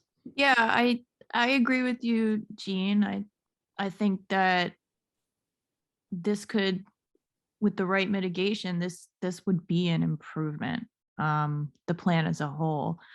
And I am not unaware of the fact that the NOI is going to impose more cost burden and time, that gives me pause, but like, I don't see a way around the fact that we have to put conditions on it and it is a resource area just because it's this riverfront area, that we really need to follow the process and go with the NOI.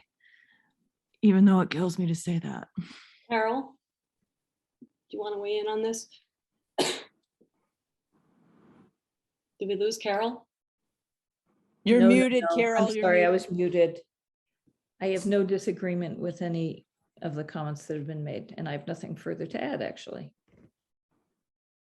Okay, it sounds like by straw poll, we feel that it's absolutely permittable, and most people feel that an NOI is called for. So what additional points would you like to bring up, Mr. Albers? Thank you. Can you hear me okay? Yep. I appreciate your guys' time. Thanks for debating it. I think Anna covered most of it. I mean, honestly, when I bought that place in 2017, the gentleman that lived there before me had mowed the entire lawn in the backyard. I don't know if it's 200-300 feet, right by the wetlands and the river. I turned the whole thing into natural, I don't know what you want to call it, natural forest. Everything has grown back. I took pictures, and I don't know that we need to show them, but I took pictures to show exactly how it's progressed over the last 4 years. So I feel like I've already made some progress in the right direction from the committee's perspective. The slope of the proposed site of the impermeable surface actually flows to the west, not back to the south to the river in that particular area. We hadn't discussed that yet. So while the whole backyard does slope downhill, the side of the house where I'm moving that proposed porch to actually flows down to the other side of the house and not towards the river. That said, I'm willing to manage the water for this however you guys advise me. You obviously have a better perspective on that. I mean, within reason, obviously, but if you could share idea, whatever it is, whatever your conditions are, I'm willing to work with those. And I was hoping to avoid the NDA because not only because of cost, cost and time,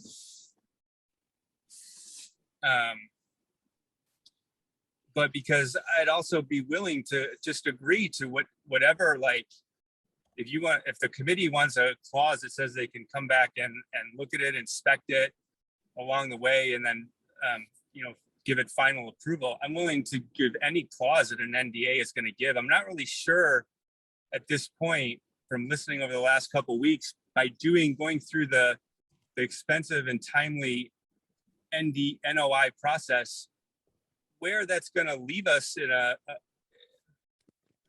the extra information that's going to give us. I'm not really sure that the return on investment is there for that. I'm not sure we'll get much further down the line.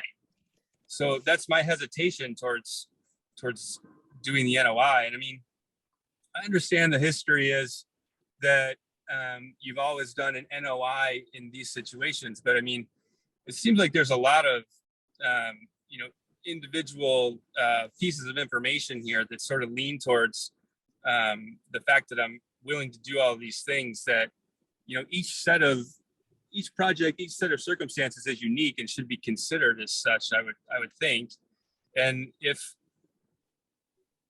the specific facts unique to my project here are defendable, then I guess I don't see the reason why you just don't do it and then defend it, if anyone ever asks. I mean, there's no just because projects like this in the past have always had an NOI, it doesn't mean that there's not a set of circumstances that allow the committee to consider otherwise.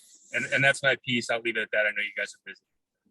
Well, I want to say a couple of things about the difference, what makes a difference to us about the NOI as opposed to the RDA. The NOI will require more detailed information, but it's because when we have that information, and let me backtrack for a second. I know you've had a preliminary discussion with Anna by email about what additional information will be required with a notice of intent. But when you do provide us with all of that, it makes it easier for us to help you come up with ways that we can turn this project actually into an improvement in terms of wetlands protection. And the second thing to note is that when you get permission to do something through an RDA, we can put conditions on it, but we have no mechanism to be assured that you'll follow through on the conditions. Whereas with a notice of intent, the conditions are rather the applicant will want to close out the project by receiving a certificate of compliance at the end. And in order to get the certificate of compliance, the agent will confirm that all the conditions that were put on the project have been met. So it's more of a guarantee for us that things are going to be, not that, you're not a trustworthy person, but we have to have this process in place, and we like to apply it to everybody evenly. I hear your point. Could I not agree to all of those conditions and your ability to bind me to them in some form or fashion? Yes, you can appeal. If you don't like the order of conditions that we come up with, the order of conditions is the permit that you would get. No, that's not what I'm saying. What I'm saying is, you're saying the NOI gives you the ability to come back and sort of check and make sure that I did what I said I would do, what the conditions were. Right. But what I'm saying is, I'm willing to do those things, and I'm willing to bind myself in some other, whatever way, whatever mechanism there is that we can come up with, that you can come back and look at any condition you want, whether it's an RDA or an NOI, it doesn't matter. You can still come back. I'll bind myself to that. I appreciate you saying that, but we need to follow a process, and we need to do it consistently for everybody. And if we were to say, okay, we like Mr. Albers, he's committed to doing it right, so we're going to waive the process in this case. That's just going to lead us into trouble. Okay, I hear you. And then to your other point, just hear my concern. I've hired a surveyor. I've hired an environmental engineer already who has produced drawings for me. I understand that the NOI application fee is considerably higher, but you know, if I have to go back and hire more consultants to do more drawings and more data measurements, like there's going to be a point for me where it's like I can't really do this. I can't put all that upfront cost, especially if I do that and then you guys can still say no. You can be pretty assured we won't say no. We have a very good track record of not denying projects. Okay, so maybe you can help me understand my last point of concern then is, you know, I've already spent in the thousands to hire these folks. I really don't want to spend thousands more to hire them to give more. Do I maybe I already have all the information that I need from that perspective? Let me say to that it has happened in the past that homeowners have successfully completed notices of intent with some assistance from the conservation office, but they've completed them by themselves. So Okay. It's doable. Okay, that's encouraging. I appreciate that. I mean, you do have a survey, you do have the wetland delineation completed, and that's good for the life of the project. Okay. But this would be something new for Anna, who you know is new as our agent, being able to assist you as best she could. One way she can do that is by giving you examples of other notices of intent that have been filed, and you can, use those as a template. Okay, I see. Okay. Oh, and I also wanted to address the fee. Yeah, the fee for filing an NOI is substantial, but I wanted to ask the commission, I wanted to make a motion to the commission that we allow the fee that was paid for the RDA to be applied to the fee for the NOI. So we could vote on that now. That's a motion. I would second that. Any discussion? All those in favor, Jean, aye. Courtney, Aye. Michael, Aye. Cindy. I'm sorry, I could not get to my unmute fast enough. I just want to clarify, you're saying apply the RDA fee to the NOI fee. So is that what you're saying? Am I understanding that right? That's right. Aye. Carol. Carol. You're muted, Carol. I'm very sorry. I've been having some background noise here. Aye. Well, there's that little bit of compensation. I appreciate that. So in 15 seconds, the process is I fill out the NOI. I ask Elizabeth to put me back on the agenda for a future meeting, and then I'll figure it all out. I can contact Anna if I have questions. Yeah, it will have to be advertised just as your RDA was advertised. So Yep. depending on when you're finished putting it together, she will advertise it as soon as possible. And then usually 2 weeks after she advertises it, the hearing can occur. Okay. The biggest time, you have to just make sure you do this notification of abutters. That's no problem. Okay. Yeah. Listen, as someone who sits on the advisory committee and gives my Wednesday nights every single week, whether you approve it or not, I just appreciate it. Thank you for your time and for volunteering, and thank you for discussing my project. Sure. Well, thank you. No, Okay. you're more than welcome. And Michael, you're on every call I'm on, so you've got a lot of committees. Thank you. Yes, it's a little bit much, but yes, it's part of what we do in town. It's part of what we like. Yeah. Part of our Kind of- community. Kind of addictive. Well, I will get out of your way so you can move on and get done with all of the rest of the agenda. I understand how that works. Okay. Thank you very much. Have we officially asked? Oh, we have to vote. We have Okay. to Oh, vote we have to on- vote. Oh, on the RDA? We have to vote on the RDA. I For move the to, NOI? Unless he wants to withdraw the RDA. As part of the whole fee thing. That's true. It's kind of not here. I think we should vote on it because I'm just going to move that it's a positive and it requires a notice of intent. Okay, if it doesn't affect anything else, sure, second. I'll second it. Any discussion? All those in favor, Jean, aye. Cindy, Aye. Courtney, I, Carol, Aye. Michael. Aye, Motion carries. okay. We'll see you soon, Mark. Thank you, guys. Thank you. What time is it?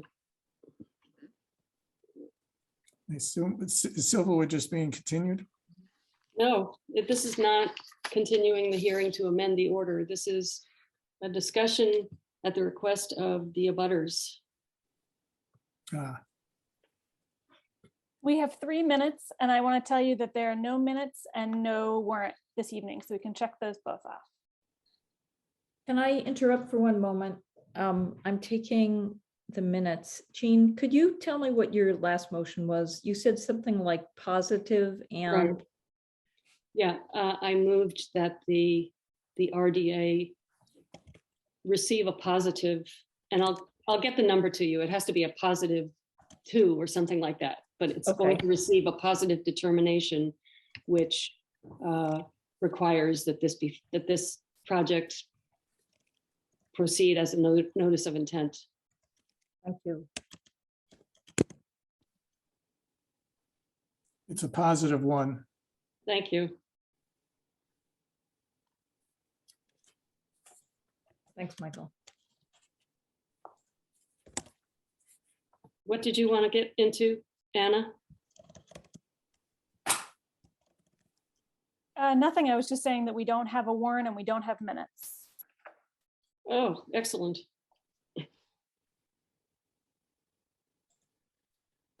Administrative approvals. Yeah, why don't you read them off, Anna? We had 3 administrative approvals since the last meeting. One is at 33 Wildwood Drive for soil testing. 183 South Main for a front porch addition, and 34 South Main Street for a septic line connection from a studio to the septic system. And all of those are outside of the Conservation Commission's jurisdiction. Okay, thank you. Oh, 1 minute. Does anybody have 1 minute of business? for the next agenda, can we have Michael do story time again instead of a poem? It depends on what he sees out his window. Yeah, right, I'm about to say. Okay, fair enough. I'll have to talk to my animal friends. Okay, who do we have with us, folks? See, Mr. Hodson Walker is here. Mike, is that Mike Flanagan? Yes, I don't. Rob Levine, and Tom Trainer. Tom Trainer, what business do you have with us?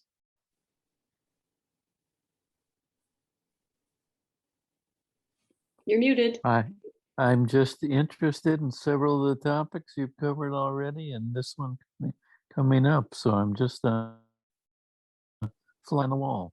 Just listening in. Okay. Thank you. All right, so we're going to move into a discussion as requested by Mr. Flanagan, who raised the question last meeting about timeline and about are we enforcing the order of conditions for Silverwood? So what I'd like to say before we start is I think those are 2 components that we need to talk about, that I also want to be sure that people know that this discussion has certain boundaries. One of them is that we will not be getting into assessing any responsibility for something or other, no assigning of blame. This is really to give the abutters an opportunity to describe to us what they've been experiencing in terms of flooding, so that we can gather that information. And to answer any questions you have about the order of conditions. Jean, there's a request in the chat. Okay, what's that? Jonathan, would you like to unmute and Yeah, could you let me record this part of the session, please? You're welcome to. It's being recorded and you can get that from YouTube. is there a button that I'm supposed to press? Yeah, I think you got to grant me permission. Okay, let me see. Okay. I've never been asked that one before, so it's advanced level zooming. Let me It just does go on look like second. it's recording. No, but he would like permission to make his own recording, so I just need to figure that out. He needs to ask. He needs to let us know that he's recording it. Yeah, but I think I have to do something too. I'm like, Jonathan, if you have any idea like what I need to press here. Oh. I actually don't have, and I don't use Zoom that much. Okay. Steve, how can I give someone permission to record the meeting? Let's see, record on this computer and the more. If you see, Jonathan, maybe on the bottom list of all the mute stop video, do you see all the participants? You see that whole bottom line on your Zoom? Jonathan? You're talking to me? No, Yeah. Yes, I do. Okay. When you see after reactions, do you see more or do you see options there?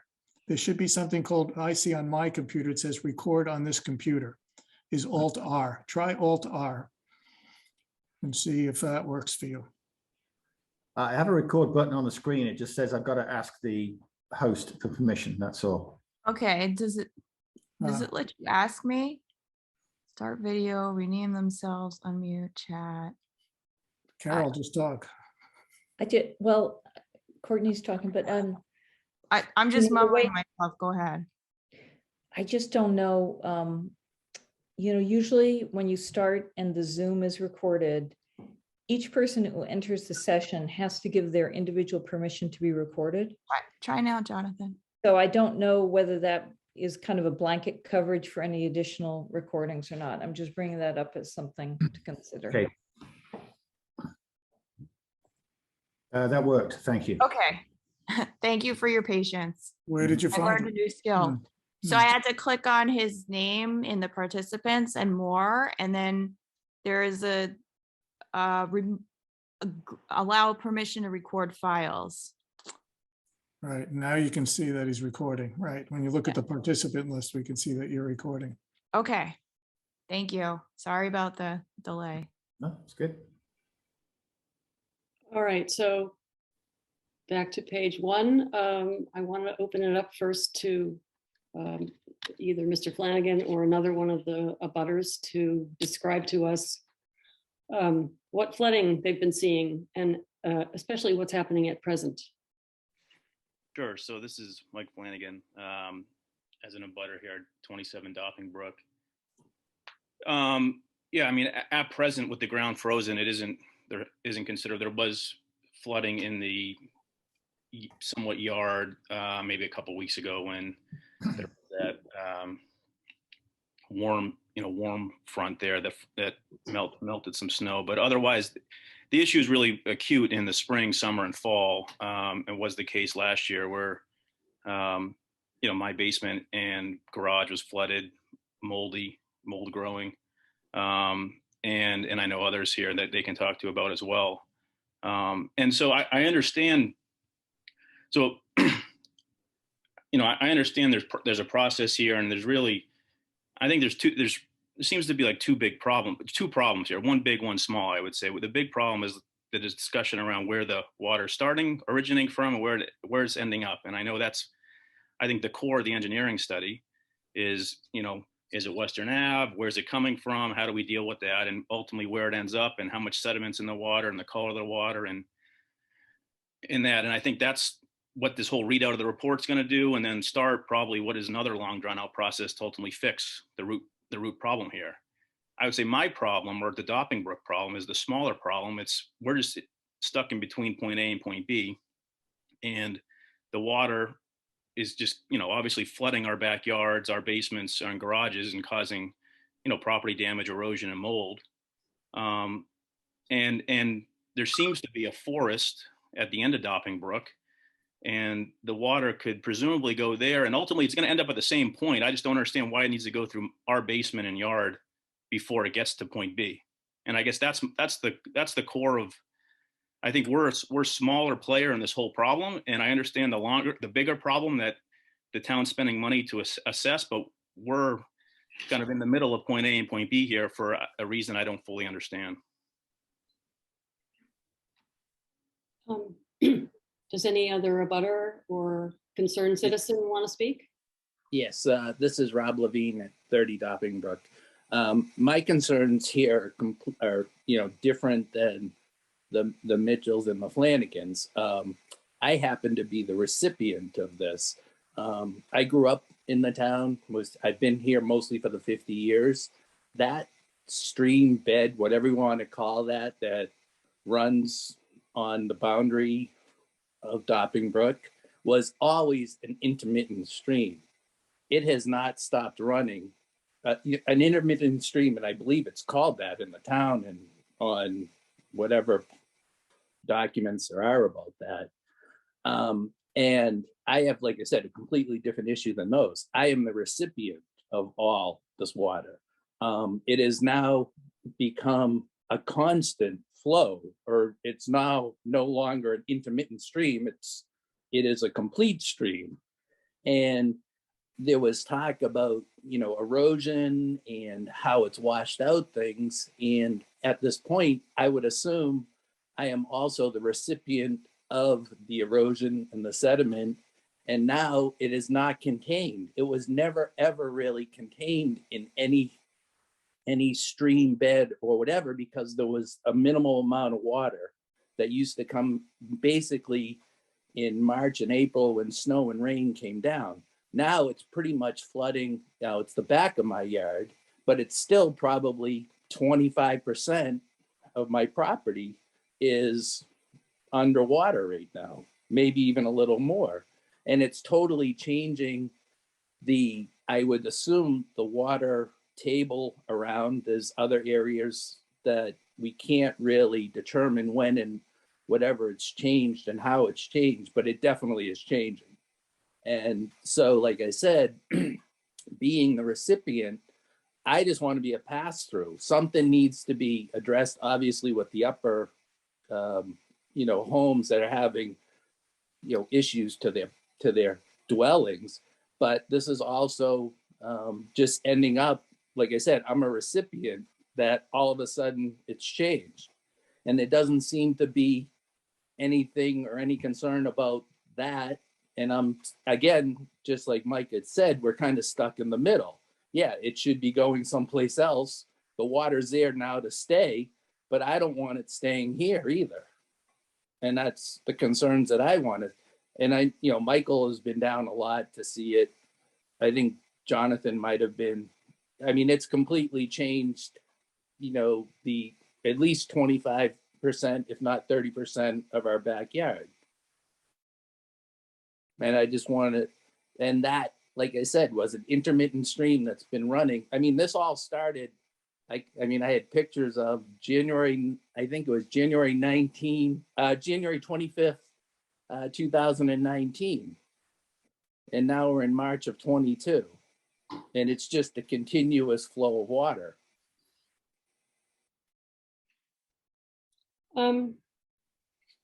Is there anybody else, concerned citizen, who wants to speak? Sure. Yes. Hi. Thank you. This is Janet Mitchell, 19 Dopping Brook. Limited to add, but I will just chime in. Of course, we are another concerned abutter. I know we have spoken with some of you, and Michael has been out to the property a few times last spring. We've also been in contact with the Board of Health.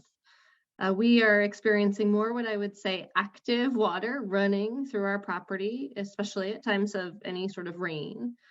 We do have concerns about the location of our leaching field for our septic system. As Mike Flanagan had said, we are similarly having mold issues, some of which we have already had to remediate. We do have 2 small children in the house, 3 asthmatics. And so we take that very seriously.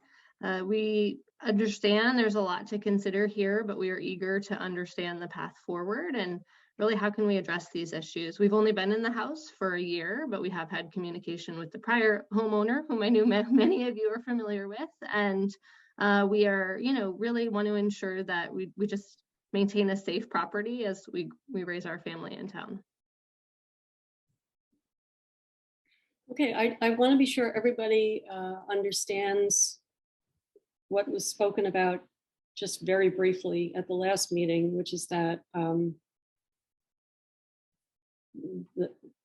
the bigger issue that was first raised this evening by Mike Flanagan is what is causing all of this. And that is the point of the engineering study that's being done.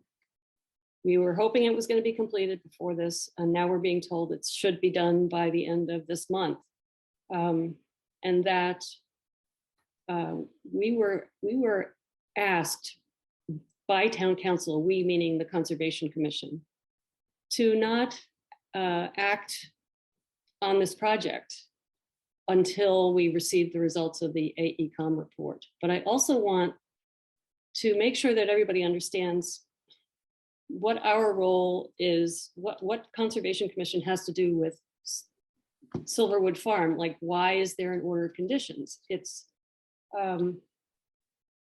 because of activities that came to our attention that occurred on the farm that were in the commission's jurisdiction. In other words, they occurred near a wetland, in a wetland, or in the buffer zone of a wetland that had not been authorized by the commission. So when we learned of that, we began many discussions with Mr. Hodson Walker and his consultants. And after some time arrived at an order of conditions. The order of conditions, first I want to say it's not an enforcement tool. It's a permission tool. It was put together in response to an enforcement issue, but itself is not an enforcement tool. So it gives the applicant, Mr. Hodson Walker, permission to conduct what we hope will be ultimately remediation activities to correct the way that he has altered the jurisdictional area on his property, the area on his property that is the concern of the Conservation Commission, the wetlands and the buffer zone to the wetlands. So I just wanted to be sure to make that clear. I know one question that was asked last meeting was, is the commission enforcing the order of conditions? The order of conditions has a 3-year lifespan. When it's the only quote unquote enforcement piece of it is that when the activities that were permitted by the order of conditions, when they are carried out successfully and to our satisfaction, the applicant receives a certificate of compliance. If the activities and the work were not carried out entirely or to our satisfaction, the applicant is not eligible for a certificate of compliance. So that's really the only quote unquote enforcement capability of the order of conditions. And as I said already, we, well, first I want to say that we have had no agent. Our last agent resigned in December of 2020. And we didn't replace her until November of 2021. So we had almost a year with no agent. So I, for one, was unable to follow what was going on at Silverwood in terms of compliance with the order of conditions. And that would normally have been the job of the agent. So I actually don't know exactly where the work stands right now. And as I said earlier, we were told not to act on this project until we got the results of the AECOM report. But if anybody has any other questions about the order of conditions, we can try to answer them. And I hope that was clear. I just have one. So if we put, if the report is supposed to read out at the end of this month, and then what is the time expectation for this being resolved. I mean, I would assume there's going to be required fixes along Western Ave, and there's going to be a whole set of things that have to go on. That my concern is, as I look ahead to the spring and summer, that this is not going to be resolved for quite some time. I'm afraid I really can't answer that. I don't know what actions are going to be recommended, and I don't know, those would be, unless they're in our jurisdiction, they would be something that is handled by, I suppose, DPW, or that remains to be determined who would be addressing the flooding after the report is issued. So I'm sorry, I can't really answer how quickly things are going to be addressed. But I do know that, so as I said, we're expecting it to be issued or finalized by the end of March. I have also heard that the plan is for there to be a public presentation of the findings from the report. So we will keep an eye on that, look out for that, and make sure that that everybody's aware of it when it does happen. Mr. Hudson Walker, did you want to add anything? I think that's all helpful information. I think to continue, some of Carol's comments there, as she mentioned, there was an extensive hearing process. I think there was something like 20 continuations plus or minus of the hearing relating to the matters on Silverwood Farm. And what we learned subsequent to the issuance of the order of conditions is that there's a lot of information that was relevant to those discussions that was not disclosed to us. Technically, you could argue that we should have asked for the information, but it's significant enough that it should have been disclosed, in our opinion. One of those items is there is a 20-foot easement that runs from Western Avenue down the back of all of the abutters properties that are on this call here. I don't know if you're all aware of that easement or familiar with that easement, but the purpose of that easement is to control the drainage water that is flowing down through your properties, and the town has that easement. So the town owns or has controlled the 20 feet next to the wall at the back of your properties to properly control the drainage water. So as I will be doing, I'm asking the town to properly control the water that's flowing onto our property. You should all be doing the same thing. It's the town that has a responsibility to manage that water in that easement that flows down across your properties. There's 20 feet. They've got the ability to do that, and you should do that. Can I interrupt you? I'm sorry, but I don't know if you heard me at the beginning of this discussion. I really think we would stray out of the boundaries of this discussion if we started to talk about who's responsible for what. And I think we really need to be a little bit more patient for just a little longer and hear what the AECom report has to say. This I think is a separate matter to the AECom report, that drainage easement. I've got a letter in front of me here that was sent to the Board of Selectmen February the 15th, 1989, from Joseph and Francis Garfield, Peter and Evelyn Lifferton, Richard and Eleanor Gonfrade, John Benfelt and Cynthia Hinckley, who all were, I think, former occupants of your properties, complaining about the drainage. And there is a Schofield and Brothers report attached to that document explaining and calculating all the water flows coming off Western Avenue. So this is not a new problem. This is a 30+ year old problem here that we're dealing with. But a lot of discussions been had around it. In fact, I think, Mike, the people that used to own your house ended up putting in that stoned channel that's around the back of your property at their own expense because they were so frustrated with the town. That's just one example. Ultimately, there's going to need to be some sort of management of that water down that channel that's coming down the back of your properties, down that easement. And it's going to take a while to get that permitted and push through. I know the town is, you should all know this, the town's probably going to apply for a grant of some sort to do that. It's probably going to be a high priority project given the nature of the circumstances, but that's all going to take time. Have you guys seen a copy of the drawings with the easement? Jonathan, you need to address all your questions through the chair. We can't have a conversation starting directly between you and other people attending the meeting. we're just taking, we're allowing you to speak your comments, but if you want to ask something, you have to ask it through the chair, which is Jean right now. Gina, I don't really have any more comments.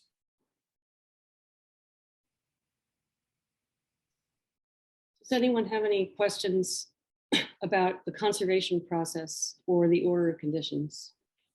Sure. This is Janet. Just to ensure I followed correctly what you were saying, Carol, if you don't mind. So I understand that the explanation on the order of conditions, and it's more of a permission than a sort of a controlling or checking, right? I appreciate that. What I heard was you had the agent who we've not had for the past year, and that it really sounds it has really not been monitored or checked in on in the past year or so. Is that an accurate interpretation?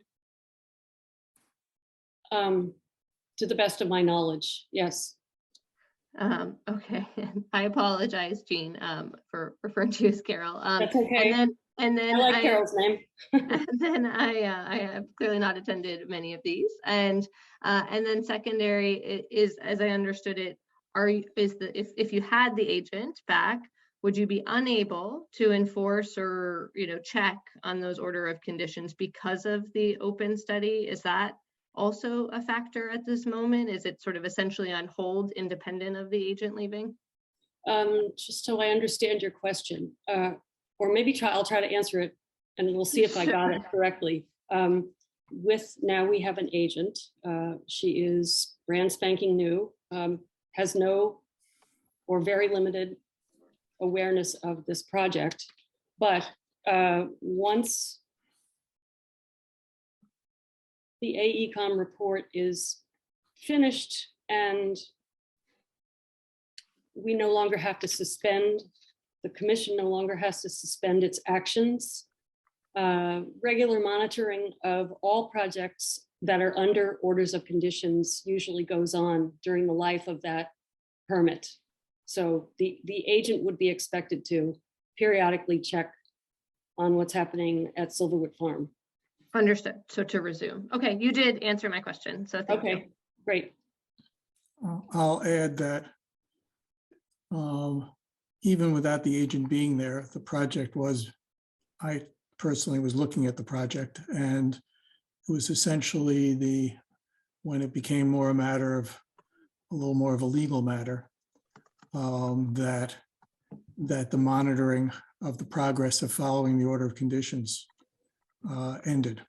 So I'll personally say that this order of conditions is a little bit different than many because it has certain kind of ongoing performance issues listed in there. And that compliance with those things did not continue once the matter became more of a legal one. So it was not a matter of not having an agent that made much of a difference in seeing whether the order was complied with. Understood. Thank you. Can I have permission to speak? Of course. So I would say the aspects of the project that were related to controlling water flows have all been substantially complete. 3 detention ponds were installed and have been completed.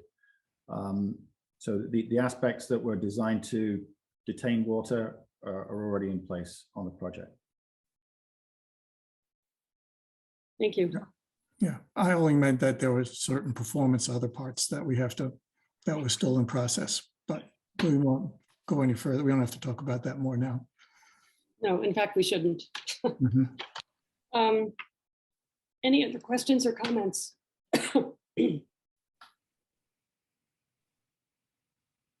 Well,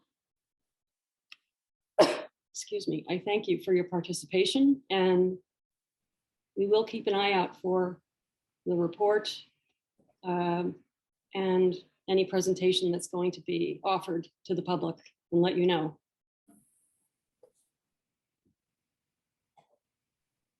Thank you. Thank you.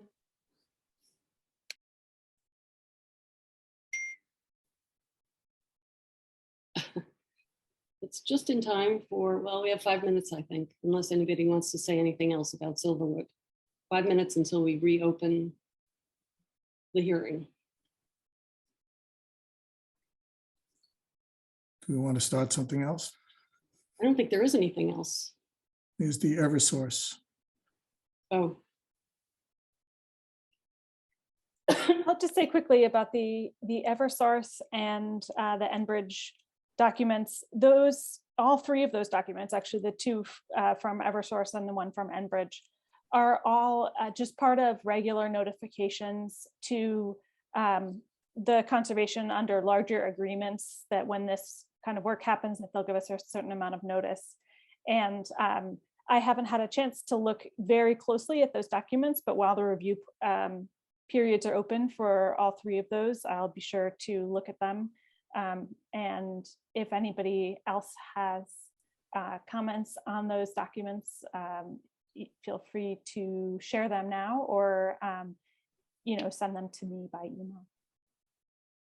Yeah, I'll just, since we had a minute, I'll just bring up that I thought we had copied it before, but those documents only reference other documents, and that there are the more detailed plans that actually specify what they might be spraying and using. That's another level down that has to be sought out. I started an email that I realized I never sent to you about finding those documents to see whether we want to weigh in on shaping a little bit of what they use and whether they've progressed in terms of their what spraying options they utilize. But you'll have to dig around a little. I guess at some point, if you have some trouble, let me know, because I did it some year or two ago or something like that. But you have to do a little more digging. Or the what they will be spraying, or where they will be spraying? Yeah, it's more, I'm actually interested in what they'll be spraying and whether they've evolved and what they're actually using over there. Okay. And so I think that the where is fairly clear cut. Okay. Excuse me, folks, but I'm going to take a 2-minute break. Well, sounds like maybe the whole commission should take a quick 2-minute break. I guess. Yeah, I guess we're through with that one then. When's the review period over? March 25th. Okay. So we have a little time.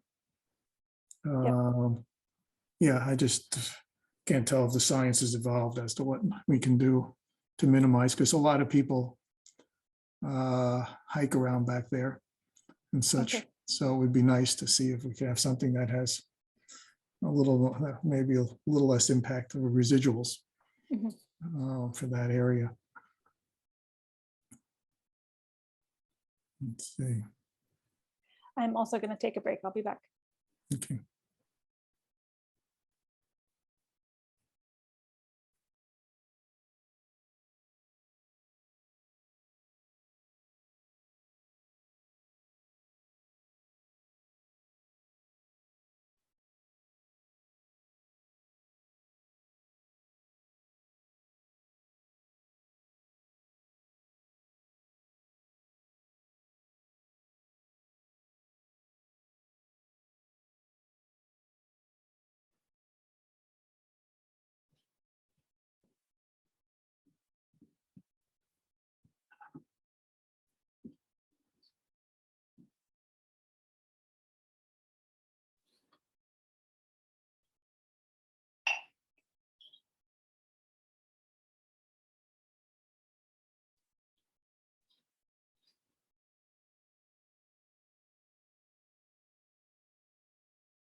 It's 9:30, but everybody decided to go for a break late. Uh-oh. Well, I can. Well, we got 4 people. No. I am here. My device is dying. Uh-oh. Stay with us, Cindy. Okay. I think it's just Carol that had stepped away and we haven't heard back yet. Does anybody know why the last group of people was calling me Carol. Not that I mind. Well, you I don't have have no your Show idea. your name. you don't have your Yeah. name there, so You it's a didn't little show your hard. name. Your Because it treetop says iPad. treetops iPad, Gene. I think. Should we Yeah. call you that by now? No, I have to fix that. Treetops. Okay, let's reconvene. Let's reopen this hearing for 0 Maple, AKA, what is it, 90? 93 Maple? Yeah.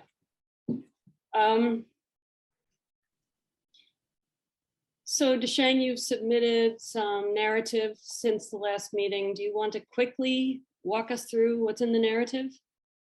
Yes, let's see. I may need to share my screen on it. So let me see if I can share the screen.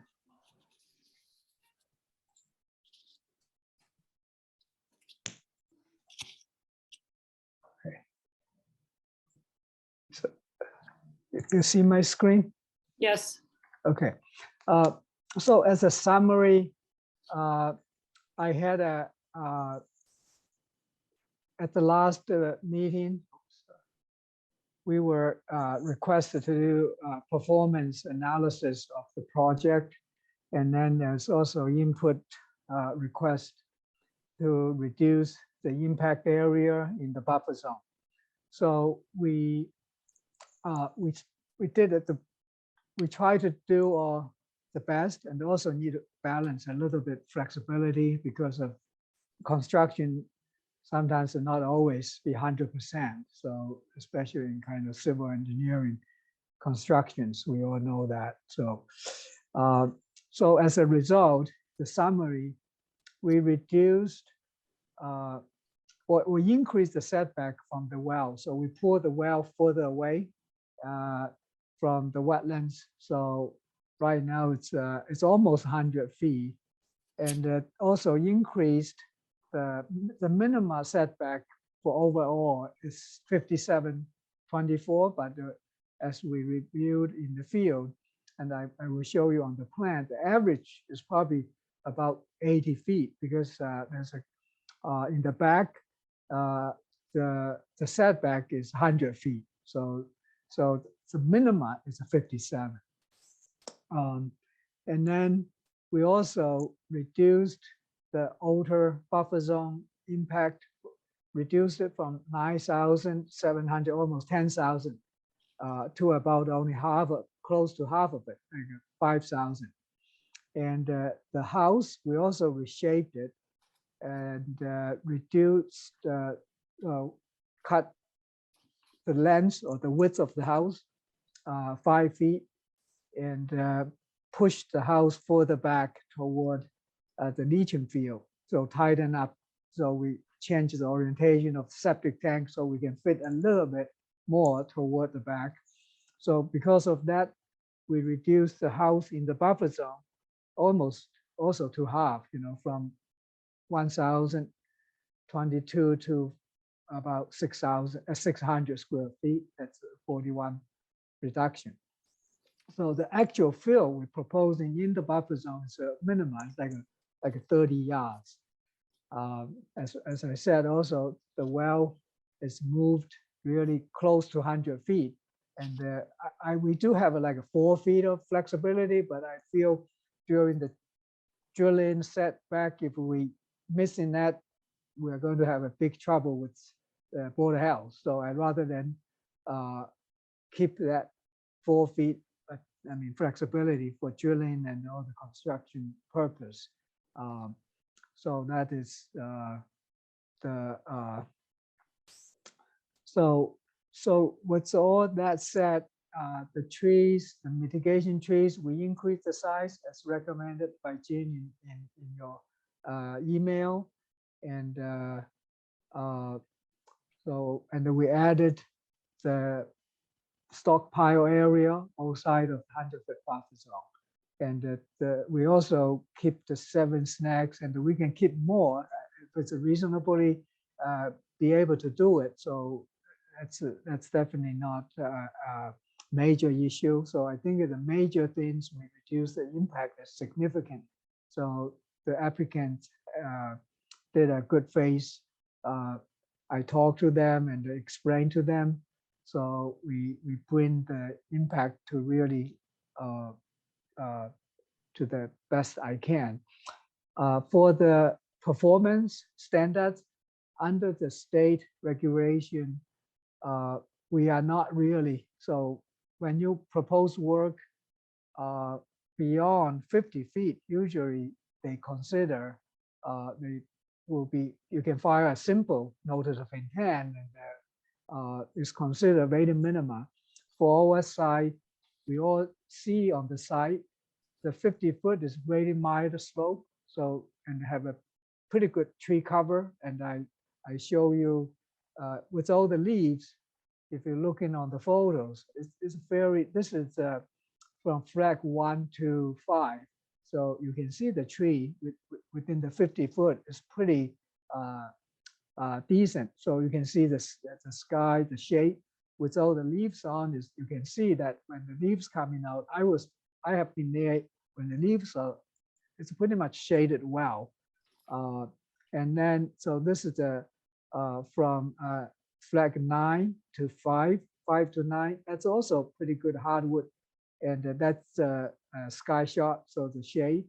And this is the last section from 9 to 11. So you can see the tree growing pretty good. So, and the sky shot also presenting a good cover. And on top of it, the wetlands is located on the west side. And today, when Carol and Cindy was there, I pointed that out.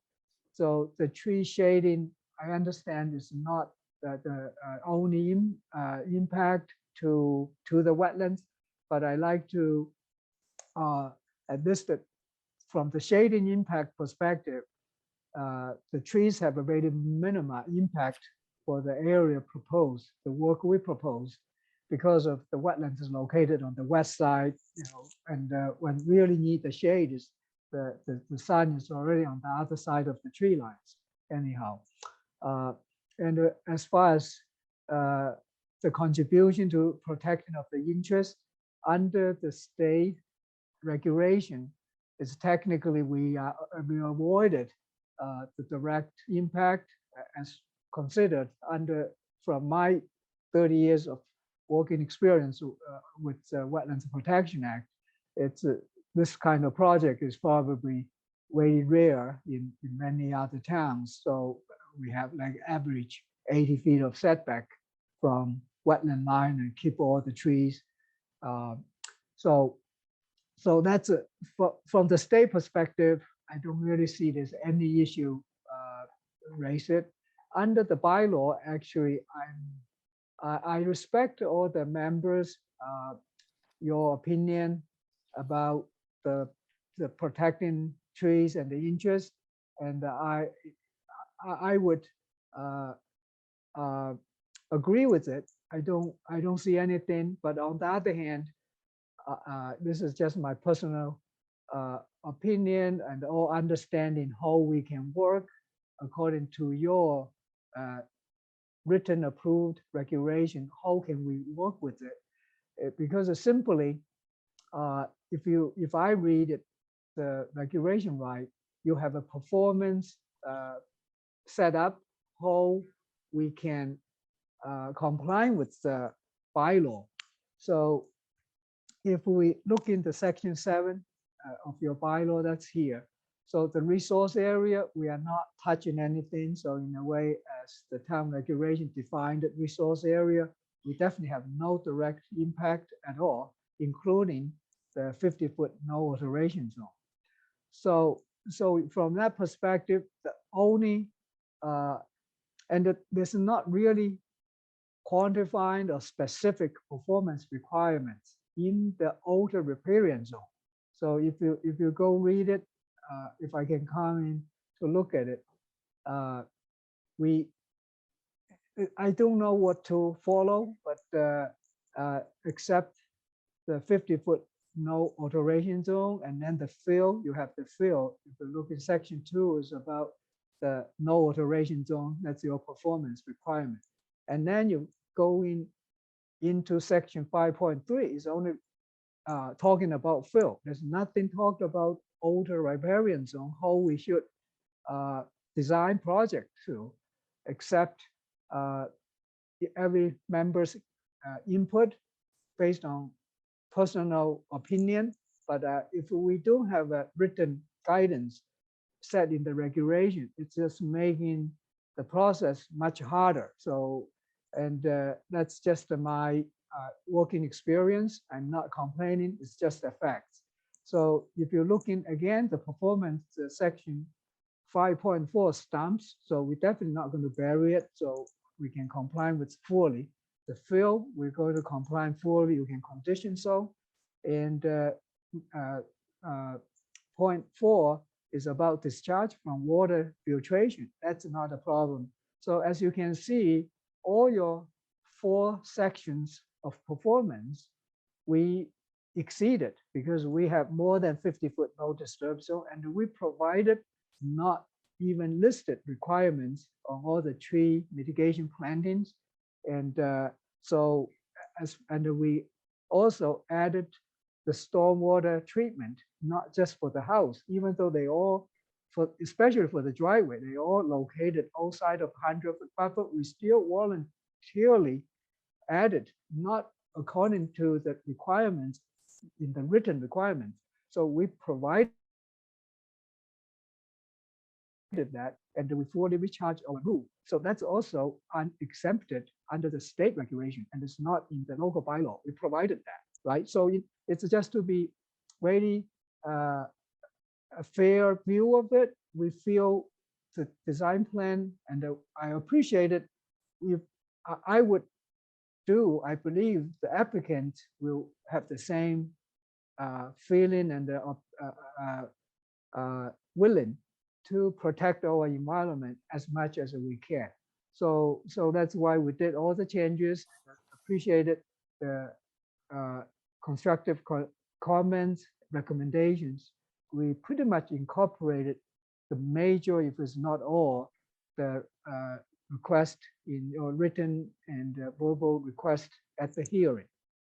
So as a summary, so I have all the details in, just in summary, as we analyzed both the state wetlands protection regulation and the Sherborn wetlands protection regulation, we believe by facts in the design plan, we meet all the state and local bylaw performance and exceeded as at least in what we can understand in the written performance requirements in your bylaw. So Thank you. So that's a summary. Thank you. Okay, thank you. I can show the plans here. Michael, would you like to I guess step in? I guess we have, I guess the issues raised, I guess I'm curious about your, I appreciate that the altered area has been reduced significantly in the buffer zone. And that there's also essentially efforts to, in a sense, mitigate that by areas that might be essentially equivalent on a one-to-one basis with what with the area of buffer zone that you're altering in a more significant manner with essentially lawn.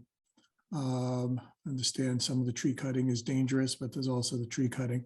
And so that I could see that we sort of have the one-to-one. I guess one of the issues is to try to get down to the nitty-gritty here of how the issue of the mitigation and how the other commissioners feel, and how you, or even before we get to you, Deshang, to respond again to the, I guess you got the comments from Jean on your mitigation plan. Is there any, did I miss any formal reaction to her comments? I assume that was sent to her. Do I understand, sent to him? Do I understand Yeah. that correctly? Yeah, this is already incorporated, the stockpile area we put in, and also the tree size we increased as she recommended. The 1-to-1 as we it's just for the number. As I said, we don't have all the trees, and we responded to is this evergreen, the 7 evergreen in the front is a flowering rhododendrons, which is the deer proofing proof plants. They don't get chewed up. And in the back, the high bush blueberries shouldn't be a problem. So, and the winter berries. So it's not a deer concerned plants. So therefore we don't really feel that it would be a concern down the road after. And it's also native around here. So we did find winterberry and the high bush blueberry on site. So it's a native plant. So and as far as to be conditioned as a straight native, we have no problem. So by Okay, the I time guess I'd we- like to, I guess it's going to come down to maybe the specifics of the mitigation at my point here, and whether there's other bigger issues from other commissioners about, before we get into the nitty gritty of maybe any refinements about the mitigation and where the erosion control is, or any fence or monuments marking things that I could see issues, but whether they're higher level issues. I think I see a way to move forward with sort of maybe coming a little better to terms on the mitigation side. But I guess I'd like to see if there are other higher level issues from other people on the commission and the agent. Michael, you started out by saying something about the 1-to-1 ratio being satisfied, but can you explain that to me? Because I don't see what you're talking about. Oh, I was very roughly, I'll just say it roughly before I get to that, to the extent that we like the improvement that's going on with the 2,700 feet there of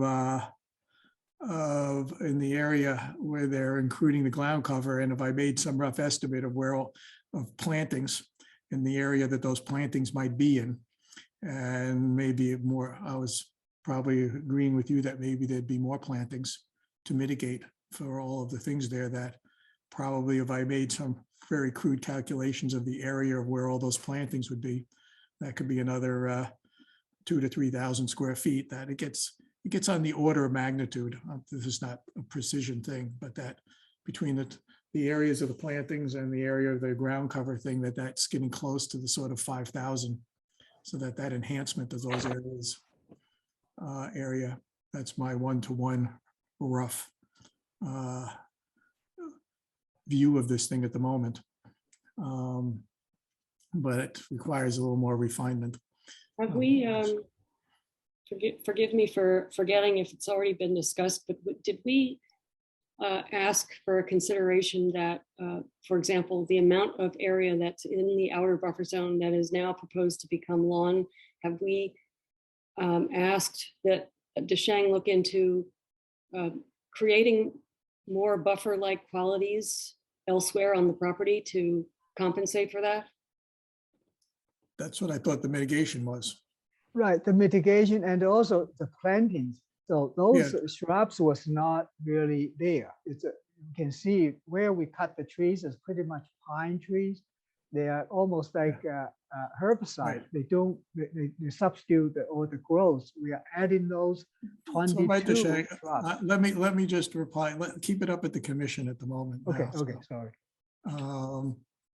So My I'm sorry to be so dense, Michael, but you're saying the area that's proposed to be planted now corresponds in size to the area that's proposed to be lawn in the buffer? Roughly. I mean, it's very hard to approximate when you have lots of trees, and like when you do that whole, obviously I have some issues around the way the uniformity of that wall of plants, which is something you brought up. But basically, if you did some calculation that it's about 200 feet long there, and it's maybe 5 or 10 feet, you can get into a few thousand. This is not a very precise calculation on my part, but it's on the order of magnitude And that how do I we think- address the area? um, Let's see, going from Maple Street into the project, there's the row of evergreens, and then there's area that is not labeled as lawn, but how is that to be treated? Has that been discussed? That hasn't been discussed, but I would say before we get into that nitty gritty, I'd be curious whether other commissioners or Anna have other higher level issues besides whether we Okay, start getting to the nitty gritty of Yeah, whether the mitigation is adequate and how do we refine that so that we can come to a decision. Jean, I've had my hand up for some time. I'm very sorry. I never noticed these. That's hands. okay. Please go ahead. Yeah, I think when it comes to higher level issues that, I have the MACC Wetlands Buffer Zone Guidebook. And I went back to look at it to think about what's this whole discussion about the 50 to 100 buffer zone. And that entire guidebook is meant to guide commissioners on how we deal with the buffer. And it consistently is talking about not just the inner, but the 100 foot. And what it says is that the commission needs to look at key characteristics of the adjacent resource areas and consider how they impact the functioning of the wetlands, right? So some of the things that they say is you need to look at the biological condition and the level of existing disturbance. You need to look at the vegetation, the cover type, the density, the height. You should look at whether there's wildlife habitat and other biological conditions like the soil type, erodibility, et cetera. I feel like we have not even gone through the step of discussing this in that context. The 50 to 100 buffer zone is wooded. As you know, I know a fair amount about native plants. I didn't see any invasive plants. The ground cover that's there is native, natural ground cover. It's running ground pine. There's no need. In fact, disturbing it is not a good idea, in my opinion.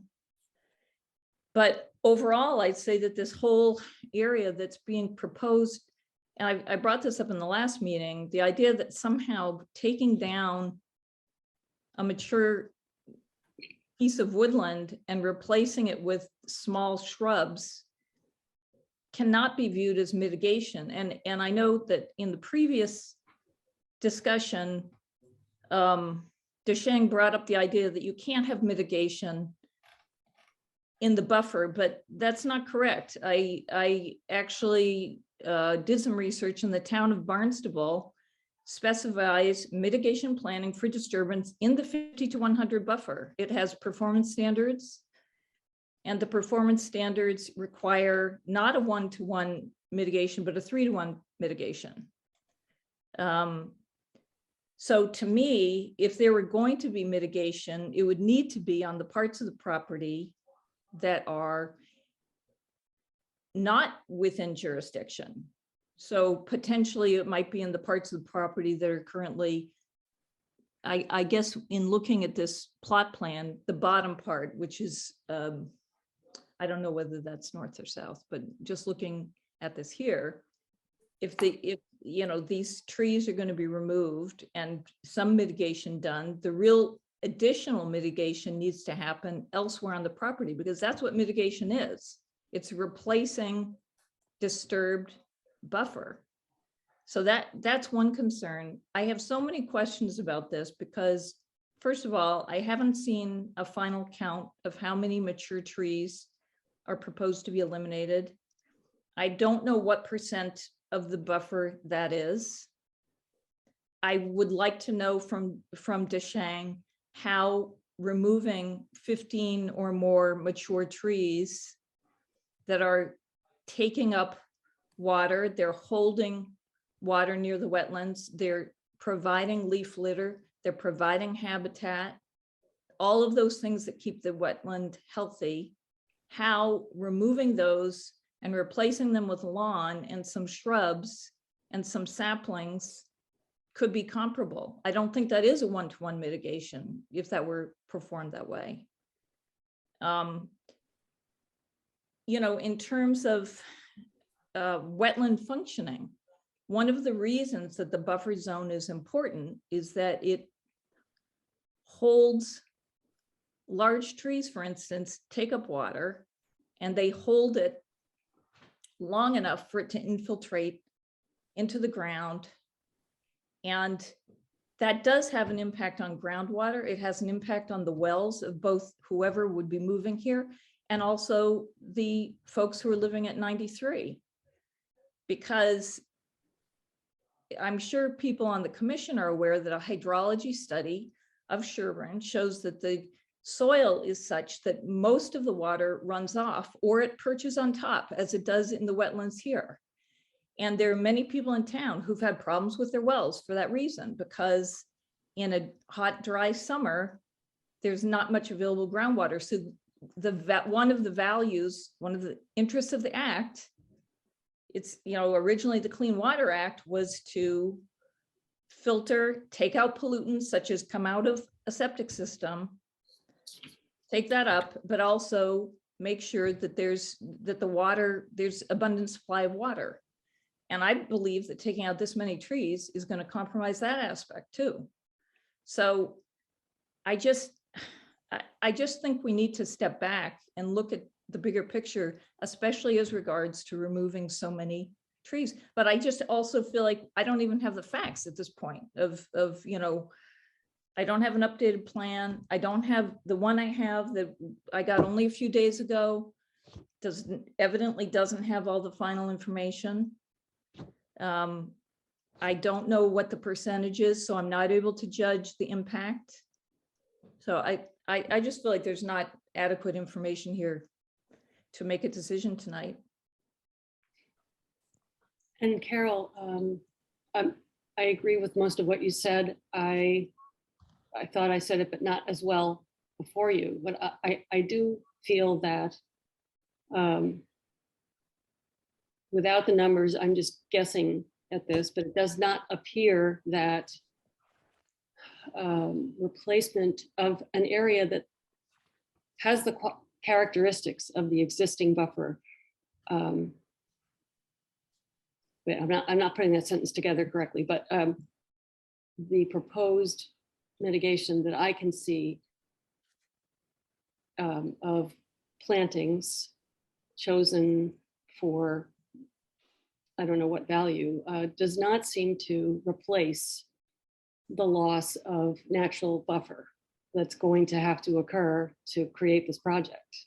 But that should be addressed elsewhere on the property. Thank you. Thank you for a concise summary. I agree with that.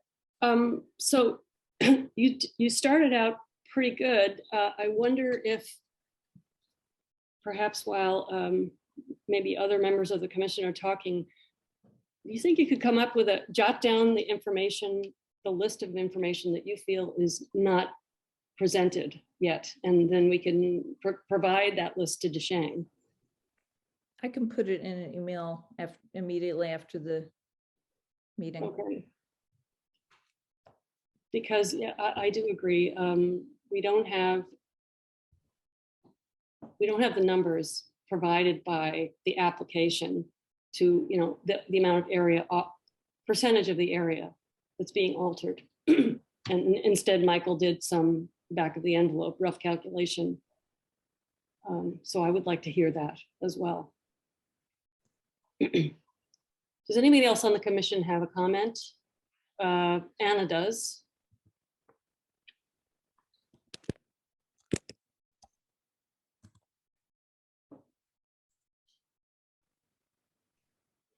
Anna, you're muted. Thank you. I want to state that there has been a concern raised by an abutter of this property about whether the stream that goes across one corner is indeed an intermittent stream or whether it's a perennial stream at that point when it crosses the property. And I have looked into this and verified with DEP that I'm looking at the right places. and also consulted with someone else knowledgeable, Joyce Hastings, who confirmed for me that the USGS maps that are most current, which is the 2021 USGS topographic quadrangle that shows that it's intermittent, is what shows, okay, this is how the stream needs to be treated in terms of whether it has a buffer area or a riverfront area. And so it is indeed intermittent. That's in the 2021 map. It's also in a 1987 map, as Joyce pointed out, but it does appear in the application. The NOI application seems to be using a different map, so it looks like a solid line there, but the authoritative maps show it as a dotted line. And another piece of information that if it were not so clearly a dotted line as intermittent stream, then watershed area would become a consideration. A half square mile of watershed area would help to make that regulatory consideration of, or regulatory determination of whether it was an intermittent. And using USGS stream stats, which is the authoritative program for that, this watershed for this particular stream is about a quarter of a square mile. So that brings it back to being an intermittent stream, and how I would strongly advise the commission to look at it. I also want to note that a abutter who raised that concern provided a letter to the commission that, or an email that is in the Dropbox. He definitely wanted to make sure that you all got that. So it is in the Dropbox. I hope that you will have time to, it's there for your review. And finally, that abutter, it appears that they are here. So if the commission wanted to hear further about this concern, they could probably ask either. It appears that Laura Hartnett is here. I had heard only from Paul Hartnett.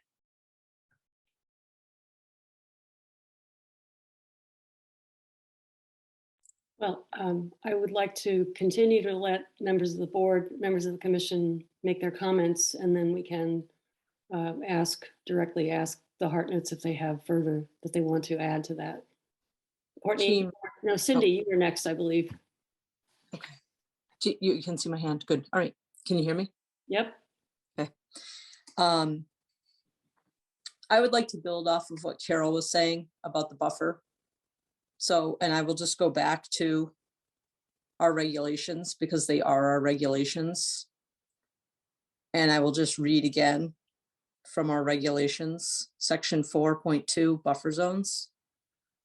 Buffer zones are any land within 100 feet horizontally outward from the upland edge of any resource area, with the exception of riverfront area. So I'm going to keep referring back to our regulations, which I have in black and white in front of me. Further, I would say that these regulations dovetail with what Carol was talking about regarding the buffer zone and the protection of the buffer zone. And I know that for at least the last 15 years, this is how the commission has looked at it. Now, whether that's moving in a different direction, I don't know, but I know there has been precedent set for this.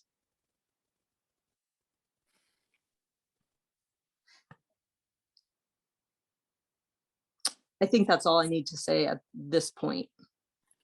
Okay, thank you. Courtney? Okay, let me remember how to unmute and put my hand down. Well, we can hear you. That's good. That's good. I want to echo what Michael said, that I feel like this has been moving in the right direction, and but I think that, in terms of like the calculations and whatnot, it's a positive sign, but like Jean said, that needs to be something that, comes with this application, not us doing it back of the envelope. I would also really like to see, I was kind of hoping to see in this plan addressed some of the comments that Jean submitted about the planting mitigation. Especially I think it's important that, like, if we have large trees right now with, significant DBHs, putting in one small tree isn't really an adequate replacement. So, and I think it's important that the trees and shrubs are not all in a straight line. This should be the random kind of a natural configuration, mixing the different types of plants. And to Jean's point about avoiding the evergreens, I will tell you, as someone that's not far from here on Green Lane, that the deer in this area do eat rhododendrons. I don't know why, they're immune to whatever poisons may be in them, but they eat it like it's candy. So I would add that caution about, using them in the planting plan. The deer pressure in this area is like incredibly high. Michael? I guess we're going to have some difference of opinion on the commission about this project. I think we might have to have a separate discussion at other times about what the buffer zone means and what 4.2 means. It's come up before. I want to go on the record that activities have happened in the buffer zone, and that it's not protected. It's not in our regulations to be protected as a resource area. It's my read of it. And if we have a different opinion, we can have some other discussion time where we resolve some of that, because it comes up from time to time in these hearings. And so I obviously feel different about to what extent this project could be permitted and how close it's to something that I would consider permitting. And so that's a topic we have to put on for another agenda because it comes up. And then in terms of information issues, right, some of the information, you have to be careful to be what we're asking for that we don't have in our rule, that we don't ask for. We ask for a table of areas that are done, but we don't ask for a percentage of the buffer area, for example.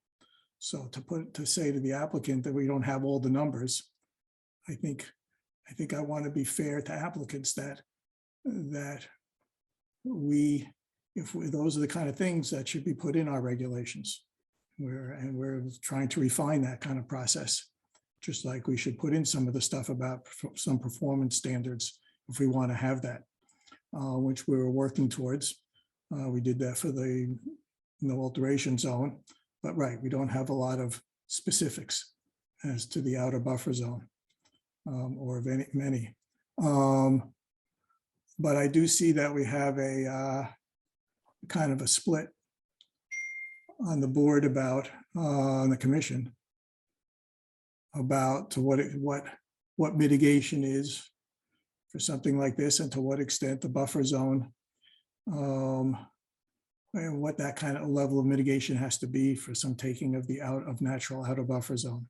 I'm not sure how we're going to resolve that. I'd like to think that whether we can move towards And I'm not quite sure whether the 5,000 square feet that they're reduced to there, it's come down a lot.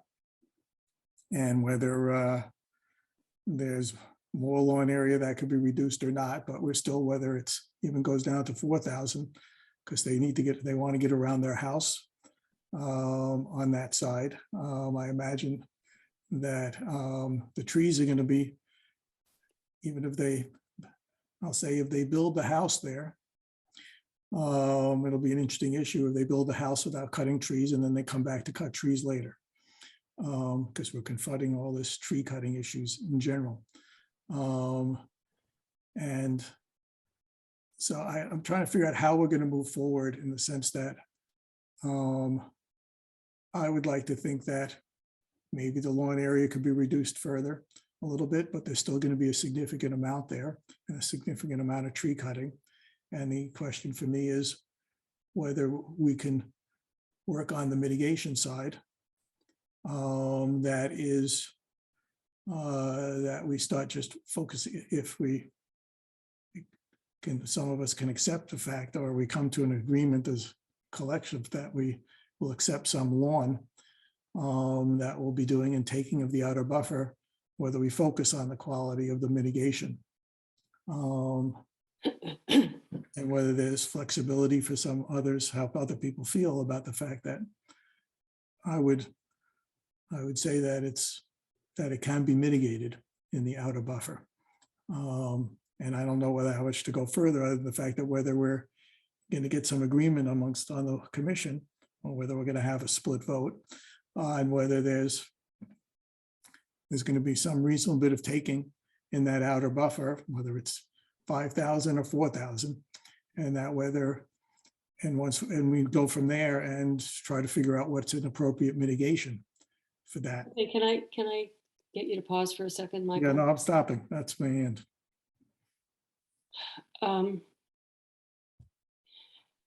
I think one way to proceed, and I did make this suggestion to you, Carol, and I know it's a little awkward for you to try to spell it out clearly right now in the meeting, but I think, you were getting pretty specific about what additional information you wanted, but I think if you can spell it out now in 1 or 2 sentences, then we can ask the commission to agree or disagree with you as to whether or not we need that information. I think that's one way to proceed. But I mean, I can take a stab at that. I did write down some of the questions. Well, why don't you go ahead? Okay. I think, I think that there's, whether it's in our regulations or not, to Michael's point about what percent is being altered, I've been to, I was certified at MACC. I've been to many MACC training sessions, and routinely the question was asked, how much disturbance is there? And, how much is that of the rest of the buffer? And that's all, that's what we need to know. If there's 5,027 square feet of disturbance, what is the rest of the 50 to 100 foot buffer that is not going to be disturbed? I mean, that's important for us to know. What is the ratio there? And if I could just, for a tiny interruption, add that we have asked for that information before, Michael. It's not something that we've never done before. I know, but I'm just saying it's not in our regulations. I don't think it it has to be in the regulations. This is in a standard kind of training I did at MACC. It was looking at we need to be more model. precise about it, and we could see it. And if I told you the number was 10 or 20% of the total area there of the buffer, how are we going to use that number? Besides, we're visually looking at it. That number to me is secondary to, I'm looking at a plot here and I'm looking at where all the resources are, and what difference is that number, whether it's 10%, 20%, or 30%? What is that going to tell you in terms of versus seeing what's there? It helps us determine how much mitigation we're seeking. Well, that's a square footage number. that's where I look at that, and it's not purely square footage, but that's where we can look at it, and that's where we can make that we have to apply some judgment. It's not a mathematical formula. Okay, but there's, I'm sorry, we're getting a little crazy here, but we just have to figure out how to think move that forward. there are areas in the buffer zone that are being proposed to be altered that have not been measured or quantified. What's been measured is the proposed lawn, the proposed area where the sweet ferns are going to be planted, and the size of the house, the part of the house that's in the buffer zone. There's a lot of other alteration being proposed in the buffer zone that has not been quantified. What, where? Well, like I tried to say earlier, the area going from the house towards the road, that's all just white. What's that? How big is it? Also, It's all sided. the area That's not where altered. There's the area nothing where- there. It's beyond the limit of work. It's not in the work. It's not being altered because it's outside of the limit of work on the plan. It's So, yeah, okay, That's so I'd correct. like it to be written on the plan that, there is, this is not lawn and no alteration will occur. Also, I'm simply asking, Michael, I understand that for you eyeballing it is helpful, but this is a very standard question that I'm asking. As I said, it was in an introductory session at MACC that they're asking these questions. So I'm asking, we know how many square foot of disturbance is proposed in the, I guess it's in the 50 to 100. I'd like to know what that is. I'd like to know how much is not disturbed in the 50 to 100. The application indicates that 19 mature trees, the plan, I counted it up, there are 19 mature trees ranging in, I guess, diameter from 8 to 48 inches within the 100-foot buffer. Is this still the proposed number? What are the actual trees that are now in the plan?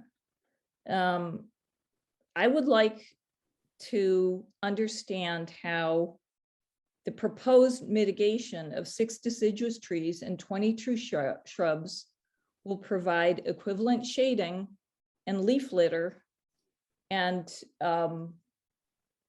wildlife habitat to 19 mature trees or 15 mature trees or whatever it might be. Why is, there's a certain number that's been proposed here. What is that based on? What kind of science is there behind this proposal of 6 deciduous trees and 20 true shrubs? but are you willing to accept? I'm still. Michael, I No, think I just want to get into everybody the may point not of- have the same thought process as you do. Oh, And no, I'm trying to get at whether you're getting at that specificity, which is what I would agree with too. The question is, are we down to negotiating some level of mitigation, or whether we're gonna go back and forth versus you want to hear that how much we're going to tell them, come back with another one versus we have a discussion and think about how we move forward on that level and whether 6 trees is, I agree, doesn't make sense compared to what they're doing. The question is, do we discuss that number and adjust it and more mitigation as part of our meeting, or are we trying to say to them, come back again? I guess I'm trying to understand the process here and whether, as opposed to some of those, I guess that's what I'm asking is what's our process here? Cindy, I just want to make a comment and then I'll let you have the floor. One thing that I would like to have happen is if you want to try to be banging this out this evening, I'd like to hear the commission respond to all the bullets that I sent last week. Do they feel that they agree with me? Is this necessary? So, that's one way to proceed. Cindy, what would you like to say? Michael was asking how to move this forward. And I just would like to say that I sent this, it was a meeting I couldn't make. I did watch the meeting, however, and I already said that I watched the recorded meeting, but just for the record, I did watch that meeting. So, I had gone through our, what will alter, what would alter the buffer zone, right? And I went through point by point. And so I'm going to just read that now. I'm going to just talk to that and read that now because I think moving things out of the 100 when you have the ability to do so, because you're working with a fresh, virgin piece of land that isn't already established. It's a corridor for wildlife. I saw tons of deer tracks there. It's definitely a corridor for wildlife of all sorts. It filters pollution. It filters our water for drinking. It, you know, as Carol said, you know, the trees are taking up water. So it you know, not only does the wetland help with stormwater runoff, but the trees are taking up water too. But that's not, we all know all of that. The thing is, when I look at this, I start going through the alterations listed on page 6 of our Sherborn wetlands regulations. And I say, okay, A, is there removal, excavation, dredging of soil, sand, gravel, or aggregate materials of any kind? Well, actually there is. Inside the buffer zone, they're going to be removing soil and they're going to be excavating soil because they're going to be putting in a foundation of a house inside the buffer zone. So that checks box A for me. Then I look at box B. Changing of pre-existing drainage characteristics, salinity distribution, flushing characteristics, sedimentation patterns, flow patterns, or flood retention characteristics. Again, in looking at what they want to do in the buffer zone, they will be, because you're excavating and you're changing and you're putting in a lawn. Besides excavating for a foundation, you're also putting in a lawn. So this changes the drainage characteristics of that area that leads to and filters into the wetland. So box B gets checked for me. C, drainage or other disturbance of surface water, level or groundwater table. Again, looking at the disturbance that's going to happen in the buffer, you know, the excavation, the digging, the leveling of land in different ways. Again, that it's in the buffer and that gets checked for me. E, place of fill or removal of material, which would alter elevation. They're bringing in fill. Box E gets checked for me. F, driving of piles, erection or repair of buildings or structures. Well, they're erecting a building. So, and that's within the buffer. So F gets checked for me. H, destruction of plant life, including cutting of trees within a resource area or within a buffer zone. That's all I've heard everyone talk about is the cutting of trees. So, and of course the plant life that's native there is going to be destroyed in the area of the limit of work within that buffer zone. So again, H gets checked for me. J, any activities, changes, or work that may cause or tend to contribute to pollution of any body of water or groundwater, including without limitation, any activity that may cause surface water runoff contaminated with sediments, chemicals, or animal wastes. I can see when you're putting in a lawn right in the buffer zone, you're going to have runoff, and it's you know, it's going to run towards, because it's downhill, it's going to run towards the wetland area. So again, box J gets checked for me. And so I look at all of this and I just think, okay, why can't this project be moved out of the 100? Just like Ash Lane did. Ash Lane moved out of the 100. And there was far less disturbance than this. It just seems like I just keep referring back to our wetlands regulations, and I just ticked off 1, 2, 3, 4, 5, 6, 7 boxes, and people may or may not agree with me, but that's how I see it. And I mean, we're talking about mitigation. I don't even know that we can move beyond the fact that it really shouldn't be happening in the buffer.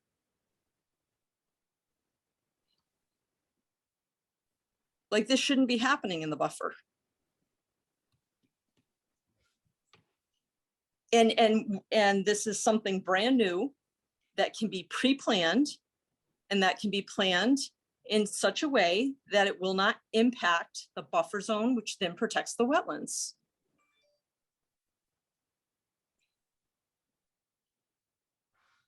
Shang, would you like to speak? Yeah, I just like to clarify, probably as quick as I can. So most of the deer tracks I observed was in the outside of the 100-foot buffer zone. So I guess that's what one. And then for the tree taking up the water and the contradictory with the water dries up in the well. All trees take up much more water or need much more water than lawn. So therefore they are competing water resource from your well. Okay, I just want to point out that fact. It's not for any argument perspective, because we all reading, we are not denying that we are altering the buffer zone. Or Cindy, you read it, I agree with you. It's not something we are saying we are not, but on the same side, we cannot just stopping in the thing. If your regulation says anything cannot be ordered in the buffer zone, you should write it there. I mean, it's almost like, we are talking about the small tree and larger trees. The small trees have a potential for more carbon sequestration than bigger trees, because trees, when they grow up to a certain level, just like a human, we die too. We don't live forever productively. So we have to have kids coming up to take over our place from that perspective. So, and as far as the shrubs we planted there was based on my understanding at the site work with Cindy and Mike. So we see there's an improvement to add in some understory growth. We can take it out and put trees. Point of clarification. We have to have agreement. We cannot keep I never said anything on the sidewalk about what you should plant. May I speak? I will not have something said in my name when I didn't my say talk? it. I don't know what to do. We need order here. This is crazy. I'm speaking at this. I have to finish what I have to say, unless the chairman feel I shouldn't say, I stop. Okay, so I'm just pointing that out. I'm not for argument. So I agree that Mike pointed out we have to point it to a solution. We are not going to be adding things that is not in your regulation, and we do know every time comes you can come in up with personal feelings and then read from somewhere else. You are informed, just like as a design engineer and wetland scientist, I have to design and at the plan according to your permitting regulation. Not any book. You can have thousands of books. You can come in up, and it's not law. You can take in the law from China. Say, hey, China doing that, we should do here, right? So that's not the way we've operated doing business in this country as far as I understand. So if that's the way you put it on the writing, that's what you want. I want to see that in writing according to your law, not according to any other mediocre handbooks, and not as a formal enforceable law and it can be tested in the court, right? So that's what I'm asking. That's a fair request. Even you have, I appreciate it, all the protections for the environment, but you have to come in up with a consensus to be specifics what we have to do. I cannot keep coming back and then have another list of things to do. Everybody can have their different opinions. That's why we need a law. If the country don't have a law, we're not going anywhere. Shang, you're beginning to repeat yourself, so I'm going to ask you to stop. I want to say two things. We may not have everything spelled out in clear black and white in the regulations, but we have as a board, as a body, we have developed expectations. Now you may just poo-poo that and say, well, that you have no standing if you have expectations, but it is how we have been operating for years. And secondly, this is new development in a completely unaltered area. And that is, you have to forgive us for kind of grappling with how to deal with this, because it's not something that occurs very often for this commission. Somebody's proposing alterations in a completely unaltered area prior. So 2 things there. Carol, you had a comment? Yeah, yes, I think to your point about it being alteration, this is really what the crux of it is, I think, for those of us, for me anyway, which is that when we have this piece of buffer that's completely unaltered, then when it is altered to the degree that we're talking about or in the way that we're talking about, that is a more substantial impact on the wetlands, right? So for instance, things we would consider, does the project substantially reduce the capacity of the buffer zone to slow, detain, filter, store, and infiltrate runoff? No. Mature trees have more ability to take up runoff than a lawn and some blueberry bushes.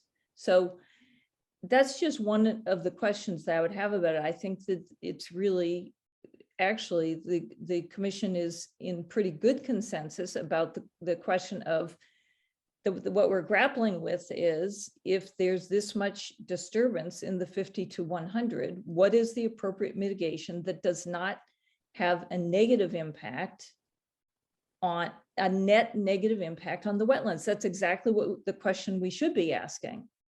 And to kind of say, well, it's not in your regulations to basically protect the 50 to 100 is incorrect.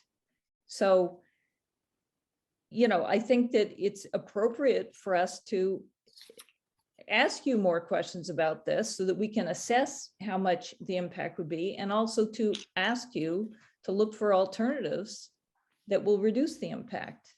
That's all I have to say right now. If I may, me. just to asking to follow up with the request. Shane, you have not been recognized. I have been recognized. Please just wait till I finish my comment. Okay, sure. Thank you. And then I go next after that even. That's right. Jean's in charge. There's a lot of back and forth on this, and there's bigger issues. And like Michael said, there are different opinions on the commission. But in terms of me and the practicality of moving forward, what I am looking for in order to approve this plan is for the items in the memo that Jean sent, I don't know, last week, whenever it was, that I'm looking for those to be addressed in the mitigation and planting plan. That's what I'm looking for to move forward.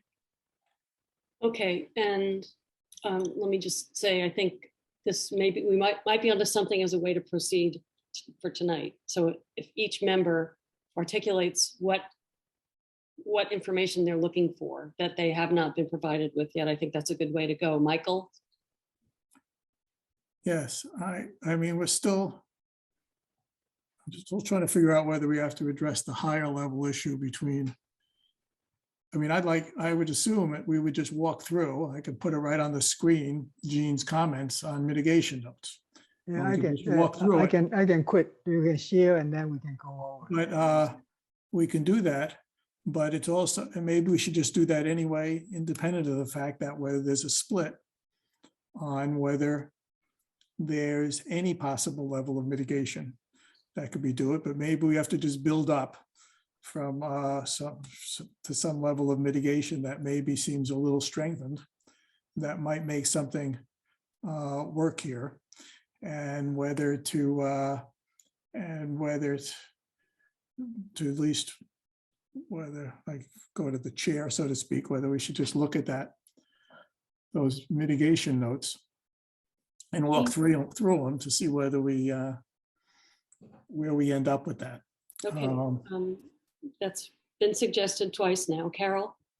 Just, I think the one other question that I would like to have discussed by the commission is the basic idea that I brought up a couple different times, which is it appropriate to say, you know, okay, I'm going to disturb this area and my mitigation is going to be in the same place? Or do we feel that there should be additional mitigation elsewhere on the property, especially if we say, well, okay, considering the maturity of the trees, the fact that it's not disturbed, then there should be more mitigation because it would provide the equivalent values. So I don't think we've really addressed that. I don't know exactly on the property where that could happen, but you know, on the other side of the property, there are areas that are not in jurisdiction. And typically when mitigation is done, you try to kind of recreate a wetland or a wetland buffer in areas that are adjacent to other buffer and extend it, if you get what I mean.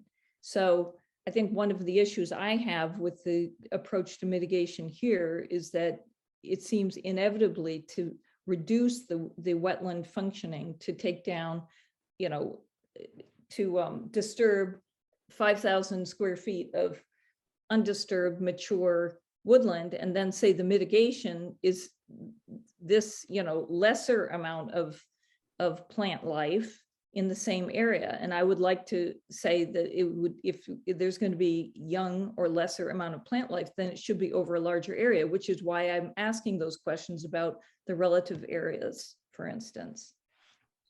Was that clear? Yeah, I think that's clear. Desheng, did you understand that? No. Well, but I don't understand in the two aspects, right? The first one is when you alter wetlands, you cannot use upland to substitute a wetland. You have to create in a wetlands in order to mitigate that wetland alteration. Yeah, but we're talking about buffer zone. No, I know. So if it's a buffer zone, the same thing. How can you say alter a buffer zone and you substitute all sides of the jurisdiction? They can compensate. I don't understand that. Well, we have done that many times. We've asked people. No, if you putting down as a policy, and that's what my dilemma is. When I go to start with it, you can say that's because of the habit of the commission. It's just my personal opinion. Your personal opinion can change. That's why you need a black and white in law and approved. Well, I can tell you're not satisfied with my telling you that it has been done before and that it's an expectation of this commission and has been for this same group of 7 people. It's been an expectation for years that we do not like to lose buffer zone. And if we have to, we like to see its characteristics copied, duplicated elsewhere, even if it's outside of our jurisdiction. Then we should write in your law like that. You cannot just do things like that. I mean, respectable. I mean, disagree with that. That's a very good suggestion, and we will be working on that. But for now, you know, you have to abide dismiss it as your regulation as existing. That's as far as I know, as a government by a country by law, not by people's emotion and opinion. I have a little different view of that one. The question is if we're going to go in circles on this because of whether there's other buffer zone in the back that we're still coming to, whether you're right, whether the Carol's question is different than some of the others of whether we're actually looking for mitigation outside the buffer zone. I guess I'd have to think about where we've done that or to what extent we have jurisdiction to do that, but others seem to feel more comfortable that we could do that. But whether there's other parts of the buffer zone in the back that might be mitigated, but whether we still have to go, whether I still suggest whether we walk through Gene's thing and see whether that gets us somewhere, because I'm trying to figure out whether we're still, I mean, I can believe that Cindy is feeling that there's basically no lawn or very little lawn that would make sense in this project, whereas there's some others that it's probably a gradation between that and that, whether if we get the appropriate level of mitigation, whether the 4,000 or 5,000 square feet of lawn and house, or the 5,000 they have there, whether it can cut back a little, that we could find a way to mitigate for that loss and going through and coming up with a more, what I would say is a little a strengthened mitigation plan in terms of the number of plantings and where it's done. I think what we need to do, what we've been trying to do for the last hour, is agree on an approach, and is the approach Specific, going you know, mitigation. tell me what to do. Right now, I don't know what to do, to be well, honest.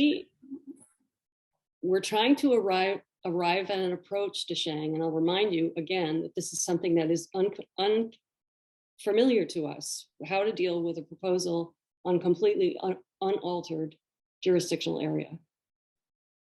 But I don't see, you know, this is making very good progress. We can go through my list. I'm not sure that's going to be the end of it, because Carol I don't has think it will. questions about area. I can find the project. You approve the projects in the buffer zone, okay, as a green lane. We have done that. And so there's and we have a project so Maple Street 6, we have go through an altered area in the buffer zone. So I'm not saying, I don't think it is totally new. So as like in a fair, if I tell you to do, Jean, or anybody, you have to do something, and that's what I feel. And that you cannot specify it to like in bullet items that I can follow and go back to it. So that's just not, I'm not even just saying the law, it's just that human is not fair to me or to my clients. So every time I coming back, they are here listening to it, okay? So they say, well, you tell us the things you wanted. I have no problem to calculate the area, just like Mike said. After I calculate it, you get to give me, say, what is the performance standard you are allowed to order 10%, just like a Rivers Protection Act, or 15%, 5%, or totally no, according to your law. Then you tell me, right? I have no problem calculating any numbers, but I do need to know what you need to use it, and then I can expect it. I know okay? that, Shang, and that's what we've been trying to do for over an hour, is trying to come up with a consensus of what we want you to do. And we haven't arrived at the consensus yet. And I wish you would stop repeating yourself and accept the fact that we are struggling here to help get this project down the road. I'm at a loss for what to suggest to do right now, because it's a quarter to 11. I don't think we are going to achieve consensus, not tonight, and perhaps not at all. If it seems like a majority of the commissioners have suggested that this bullet list, which was sent out on the 26th, is, you know, what we want to see addressed, I think it would behoove the applicant to address this for next time to increase the chances of it getting approved. I like to achieve consensus, but this is going nowhere, and just as a matter of practicality. Okay, so we'll move on that suggestion. I know some of you have read the list that I produced, some of you may have not. Does anybody have an objection to any of the items on the list being pursued? I guess I'd like to look at it.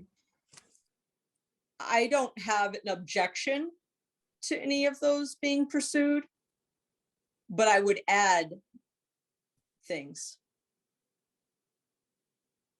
Yeah, I would want to add my questions as well. Jean, I thought that was a good suggestion to directly add the questions that others of us have. Yeah, I would request not just questions, but your specific performance. You would follow that question you want me to do. So I can answer your question, but ask the question we're going to end up like in continuously in circles. It's not going anywhere. That's not appropriate in a way, in my view. Cindy, can you articulate what you would add to it now? Well, I would like to see a reduction of the lawn. And I would like to see a substantial reduction of the lawn. How that much? whole back lawn area, I'm not looking at, well, I can look at my own plan. I don't have it up, but the that whole back lawn, that's to the west of the septic system. In my opinion, should be allowed to be, you know, natural. I would allow a very, like a strip of lawn along the west of the house, maybe 10 feet wide. Just access, and that's it, 10 feet wide along the west of the house.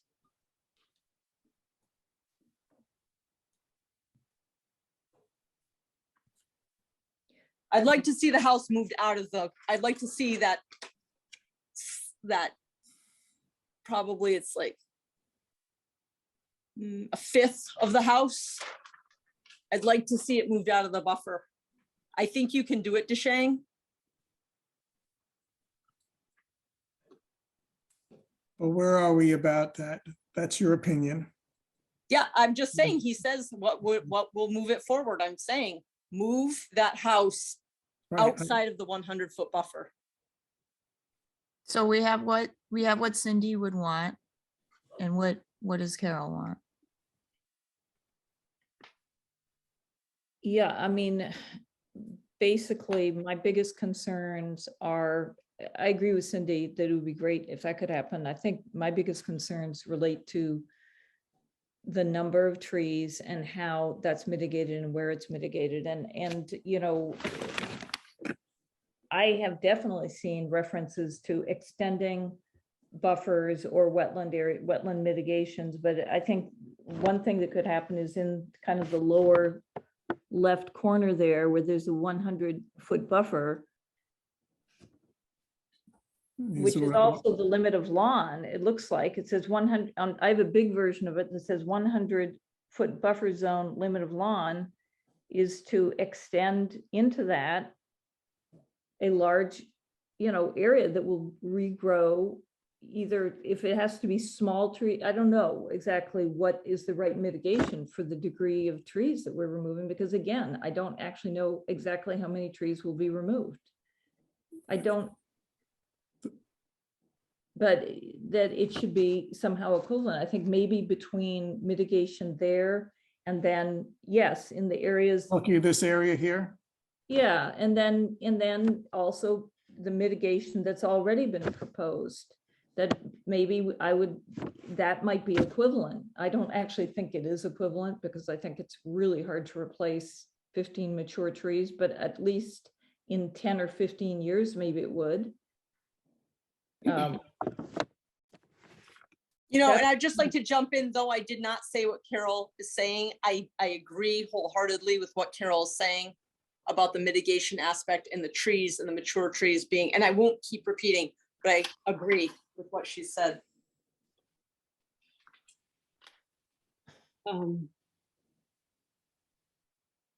Jean, Yes. this is Paul Harden at 99 Maple Street. May I read my email?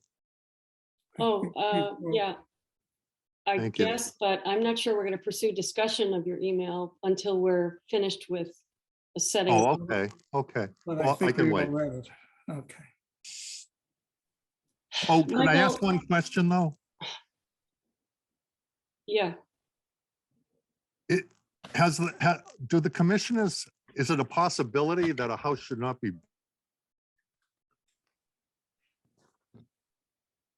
I didn't hear the end of your question. He cut out. I think he was getting at whether there's. He may have, is he disconnected? Did he get disconnected? He just got off the I think call. he lost his connection. Oh, he lost his connection, yeah. I Well, Maybe un- look for him in the waiting room. until he gets back, I think we need to finish the task that we Yeah, started. let me just say, Anna, can you get a hold of him tomorrow and ask him to, and send his questions on to me, and I'll try to deal with them offline. Jean, I did want to make one comment to Carol, respond. can I ask, before you do, can I ask Michael if he can enumerate the things, the additional information that he would like to see? I would like to have a discussion to figure out whether we can strengthen the mitigation. I mean, it would be nice to have a small lawn, but that's, I don't feel like others that I can say to you. It would be nice to have a small lawn so there's less to mitigate. And you. That's so. That's a fine comment. I think that's a fine comment. Yes, but still, it comes back to whatever it is that eventually but again, it's this, I guess I'm struggling with the fact that, right, we've been doing this incrementally over weeks of that. We want that, the question is whether the lawn is 4,000 or 5,000 or 3,000. Are we still going to come up with, and there's still going to be quite a number of trees that are going to be cut down there. They're all marked, they are specified clearly on the plan which trees they're cutting. I think that the list is, unless I'm missing something, there are lots of trees marked and numbered there, and there's a table of them. So we know exactly what they're proposing to do. But, Michael, just quickly, when I was at the site visit today and I mentioned to Deshang that it was 19 trees in the table, he said, well, no, it's actually less. So I would like clarification about Because that. he's got the three green ones. The green ones are being saved. There are 6 there instead of the 19, there are 16. Because on the plan, it shows 3 green trees that are not being cut. Okay, you guys, this is really not progressing as it should be. And honestly, I'm ready to say it's time to continue. I've been asking people to be specific. Some of you have been very specific. Some of you are still sort of a little gray in terms of what area would be satisfactory. Deshang is asking for specific instructions. We're only able to give him a few. So I'm not really sure what we should be doing here. Although I am certain it's getting too late for me to think straight.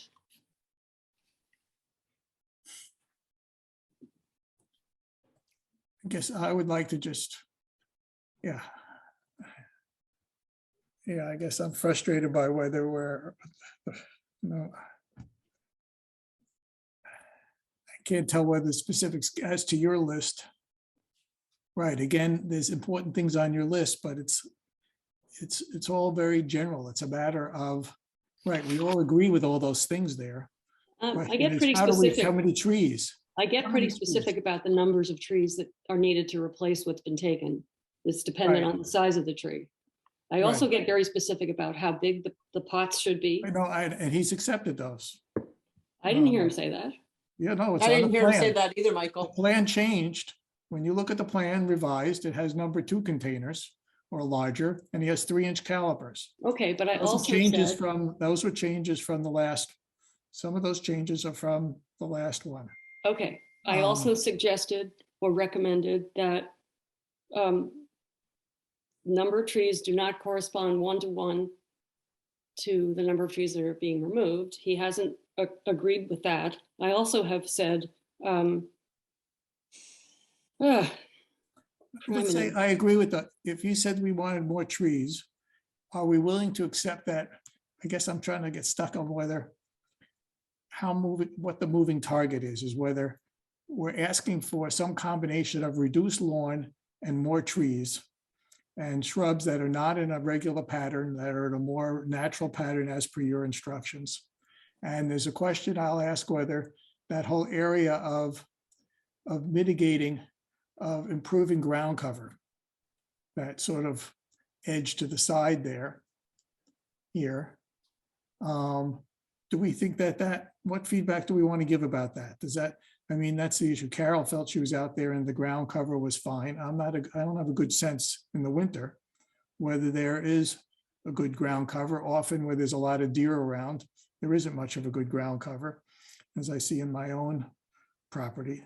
And whether is the idea of being some scented ferns or whatever. Do we like that area? Does that count as some mitigation? If we give some feedback on that particular area. I feel like anything we do there, I mean, mitigation often fails. I feel like any additional disturbance there is likely to fail. And I just don't think that it's a good idea. If we can leave that stable, why wouldn't we just leave it stable? Yeah, perhaps, yeah, I don't see a need for it to be converted to ferns in the first place. So perhaps That's what I'm asking. That's what I'm just trying to get at. Okay, well then I suggest, I don't understand the need for the ferns, and I would suggest that either if it's altered because of construction, it gets returned to natural conditions, or it just is left untouched entirely. Right, I would agree that if that's our consensus there, then whether the feedback is that it should just be the limit of work should be brought, which I think it is. Sorry, I lost my,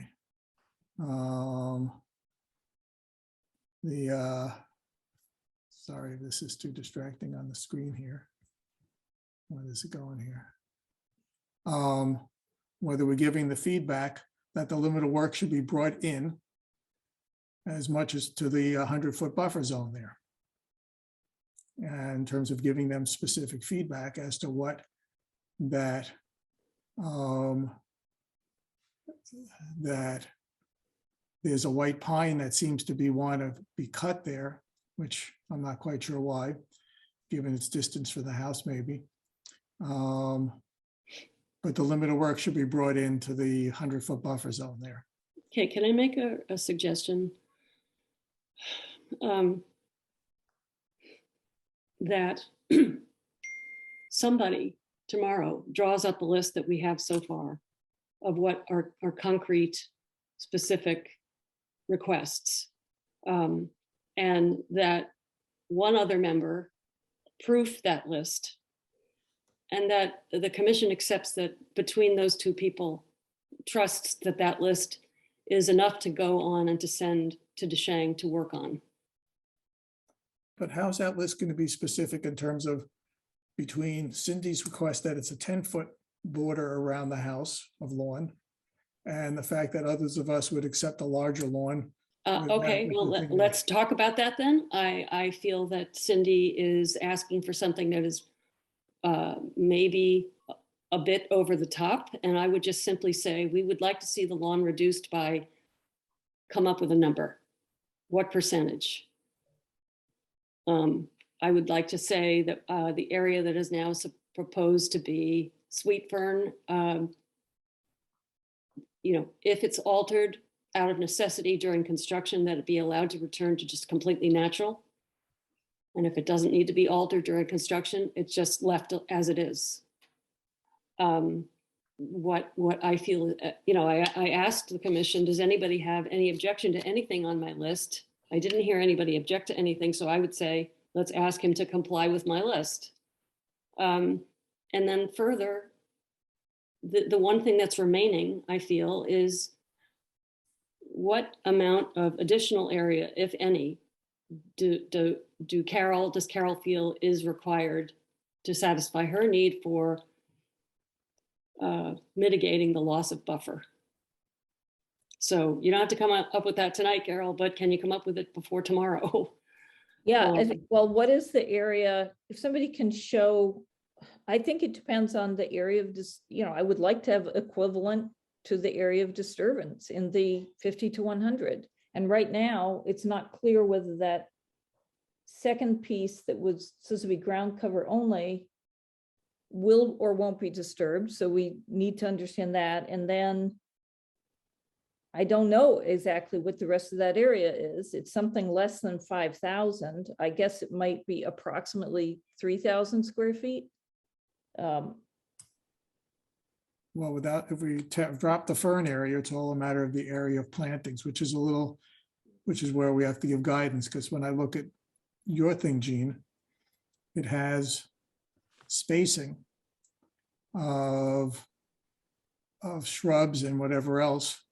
For the shrubs and the spacing is there, we still haven't given a signal about what the area is that spacing applies to. The tree issue is different. The idea of, for the 15 trees, we're basically talking about somewhere from a 2 to 3 to 1. Let's say at least it's let's say even averages at the bottom there where you have. I would leave that up to Deshang to calculate. If you agree with what I've written. That's what I'm trying to think out loud of, whether I would say 50, we're talking about 30 trees, and whether that's what people are. I'm trying to see whether people are buying into requesting 30 trees. I mean, I hadn't calculated it, and now that's why I wanted to walk through there, and whether that's where people are. Michael, it's 11 o'clock. I don't know that people have the stamina to calculate that right now. I wanted to make one quick comment, because Jen made a comment about 6 Maple Street and that it was a similar situation. It was not a similar situation in the way it was presented to us. The road, the driveway was presented as previously disturbed along almost its entire length, and the mitigation was a permanent conservation restriction on a very big field. So I just thank you for that. wanted to bring that up. Thank you. I'm glad you made that clarification. I've had my hand up for a while and I'd like to say something, actually 2 things. I know it's late, but I don't understand why the applicant is right here and we keep talking as if the applicant's not right here and can't answer the fact of, everyone keeps saying, well, the area to the west of the septic, we don't know if that's gonna be disturbed. Is it gonna be part of the, disturbance when they go to build? The applicant's right here. I don't know why they couldn't just answer it right now. Because Carol, we're trying to come up with a punch list of what information we want and what new mitigation proposal we want. And he's asking for us to give him that kind of direction. I'm not looking for him to rebut anything right now. He's already done plenty of rebutting.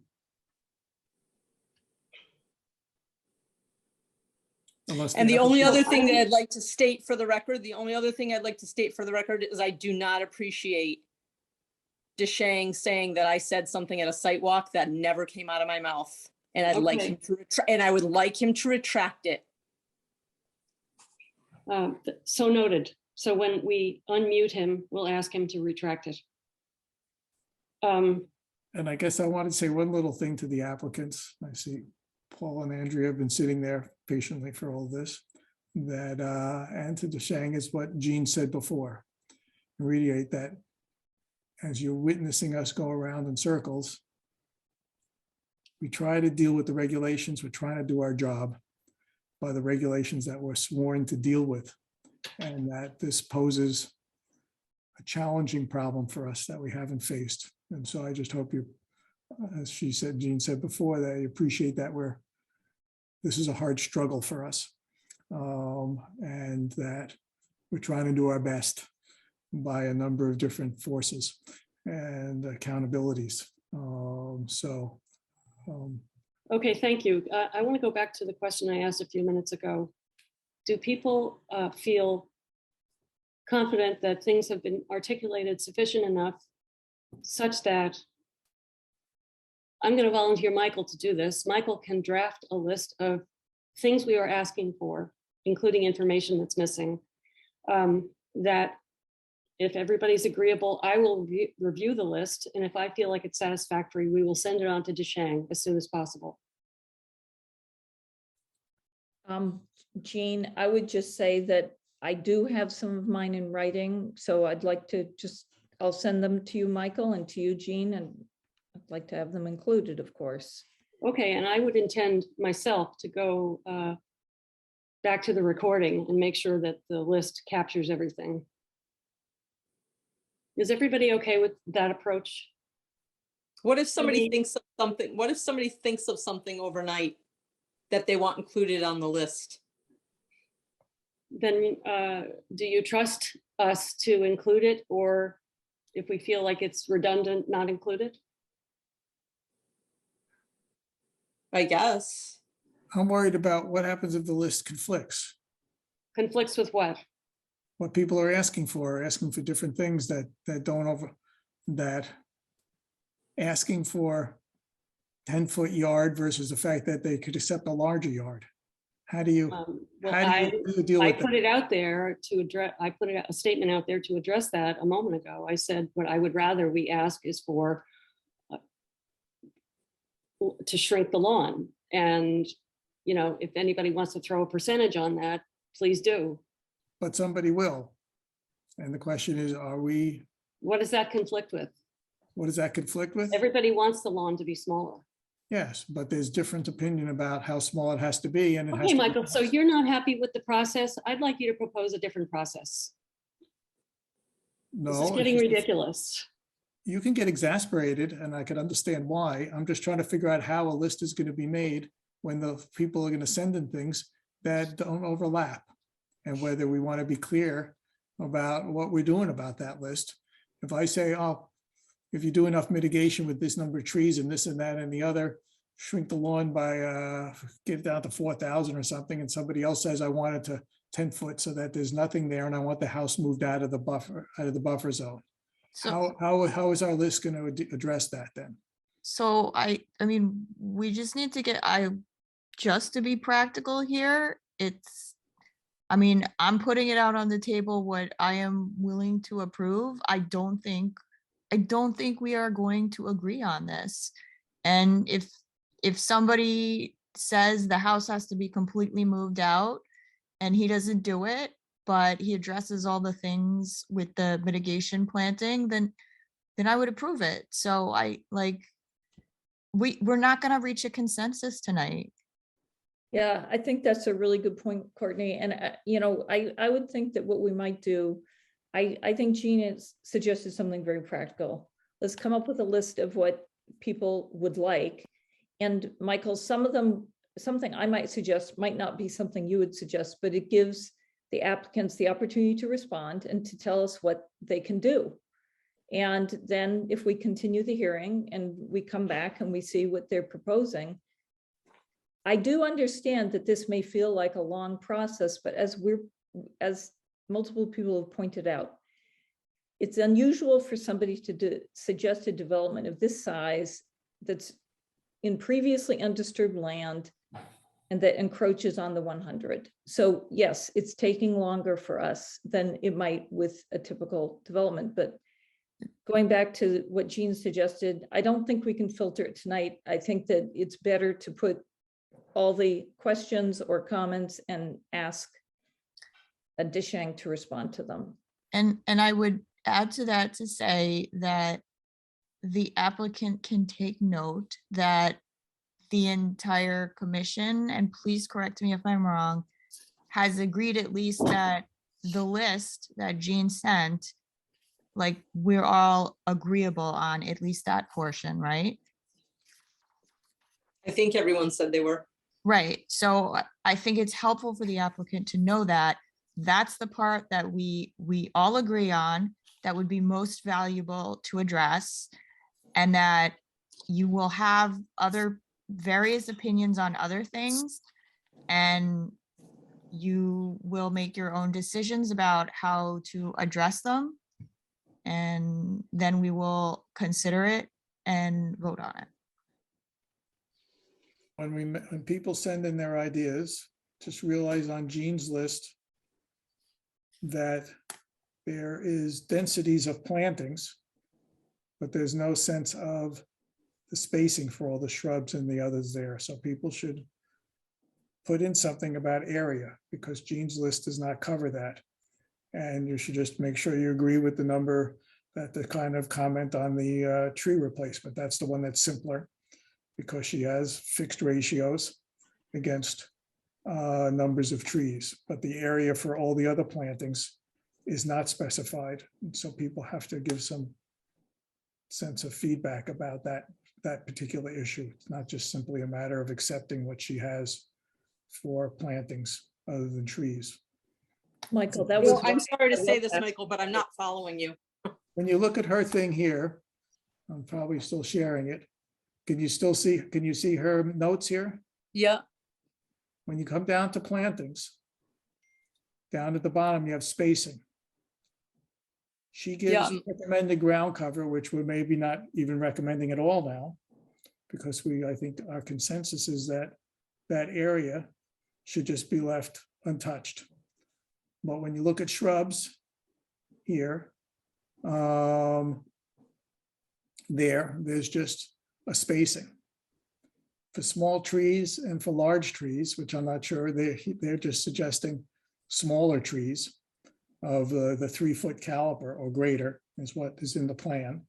But then she has below here a replacement. You can comment on this, but basically it looks like if you average all the trees, it's easily 2 times. It might be 30 trees that might be small and 10 to 15. So that the tree thing specifies it because it's by number. The shrubs, in terms of any recommended spacing, is here, but we don't give any guidance at this point about what area of mitigation there should be shrubs. That's the question that I'm saying, that people should comment on that. Okay, why don't we recommend that DeShang follow the guidelines for spacing and numbers of plants, numbers of trees, and see what area he comes up with, and we'll discuss it at the next meeting. If he follows these guidelines, it's going to force him to occupy a certain amount of area. So are we agreed on the process? I think it's time to stop discussing specifics. We agreed on the process. Michael, you're going to draw something up. Anybody who has any additional things to say, but I don't we're want gonna to send them. Pardon me? If people don't comment on an area of mitigate, asking him to give what he wants, we're going to be left at the next meeting with the same thing. Michael, how about we discuss it offline? I have some thoughts on it, but it's very late. Okay, but I want other people to do it so that we don't left with this the same sort of amorphousness at the next meeting. I want people to think about it more specifically. All right, people, you're going to think about it more specifically. Michael's going to draw up a list. I'm going to proof it. We're going to send it to DeShang. Is everybody in agreement with that? Yes. DeShang, Courtney, can you unmute him, please?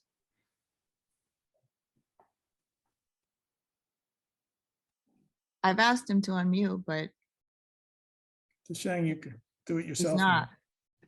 Yeah, okay. If I may, just for the area, if we coming up an area reduced alteration, so we will do like a 1-to-1 or 1.2-to-1 mitigation planting.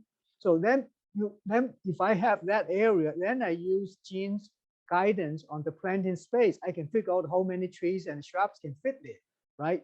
That's a technically doable.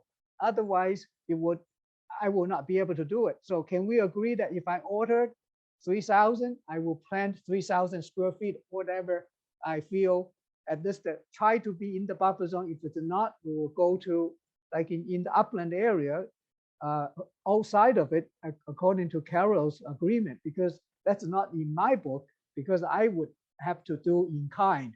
So, but if you guys agree with it, I can do it. But I don't know, I will not be able to speculate that until you told me so. It's not in your regulation or law. So that's why I have a little bit dilemma to face it.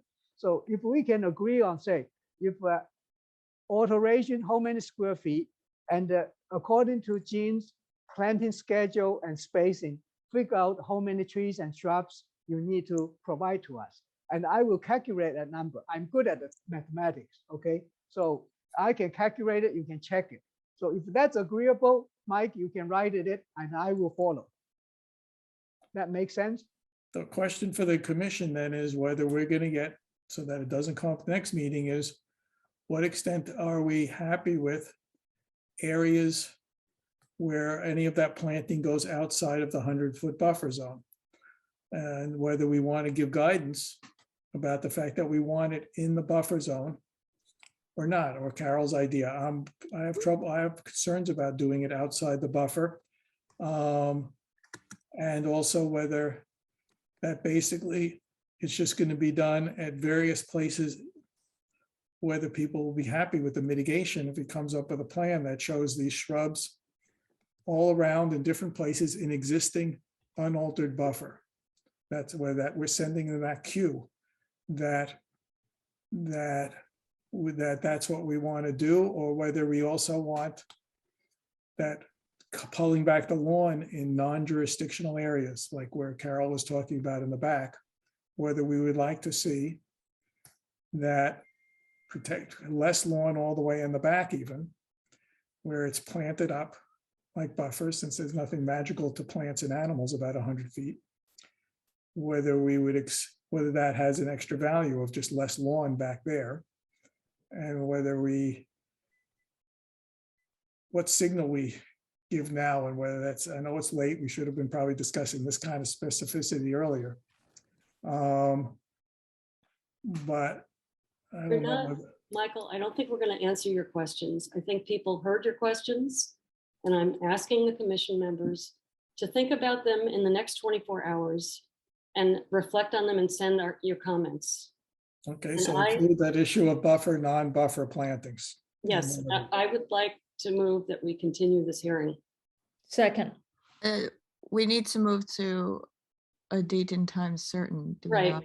that's right. And I would like to suggest that we make it a priority to have this earlier in the evening, because it deserves attention and it deserves to be resolved.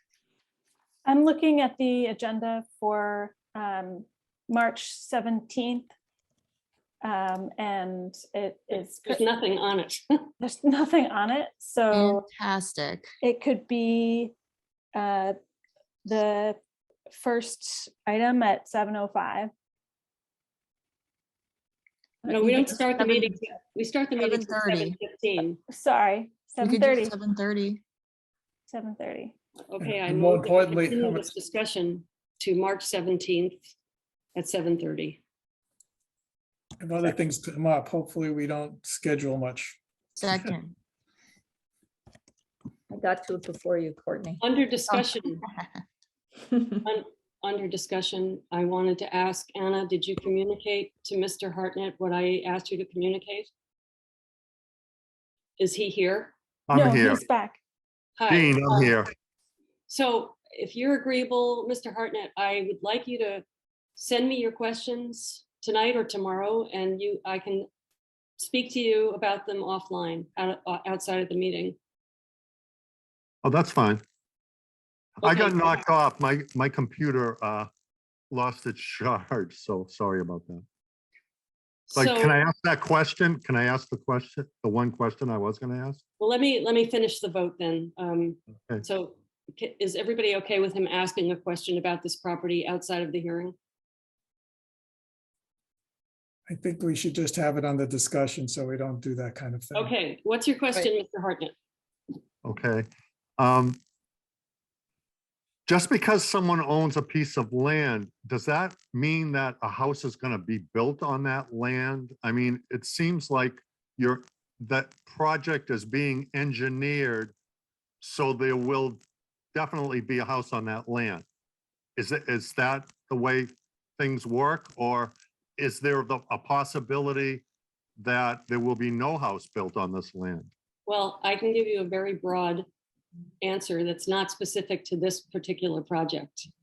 If a conservation commission's requirements for protecting the wetlands are not satisfied when a project is being reviewed, and if the commission decides that they cannot condition the project to satisfy those requirements, a commission can deny a project. They can deny permission for the project. But what typically happens when a project is denied, and it's very rare in Sherborn, is that the applicant will bring it to DEP. They will appeal to DEP.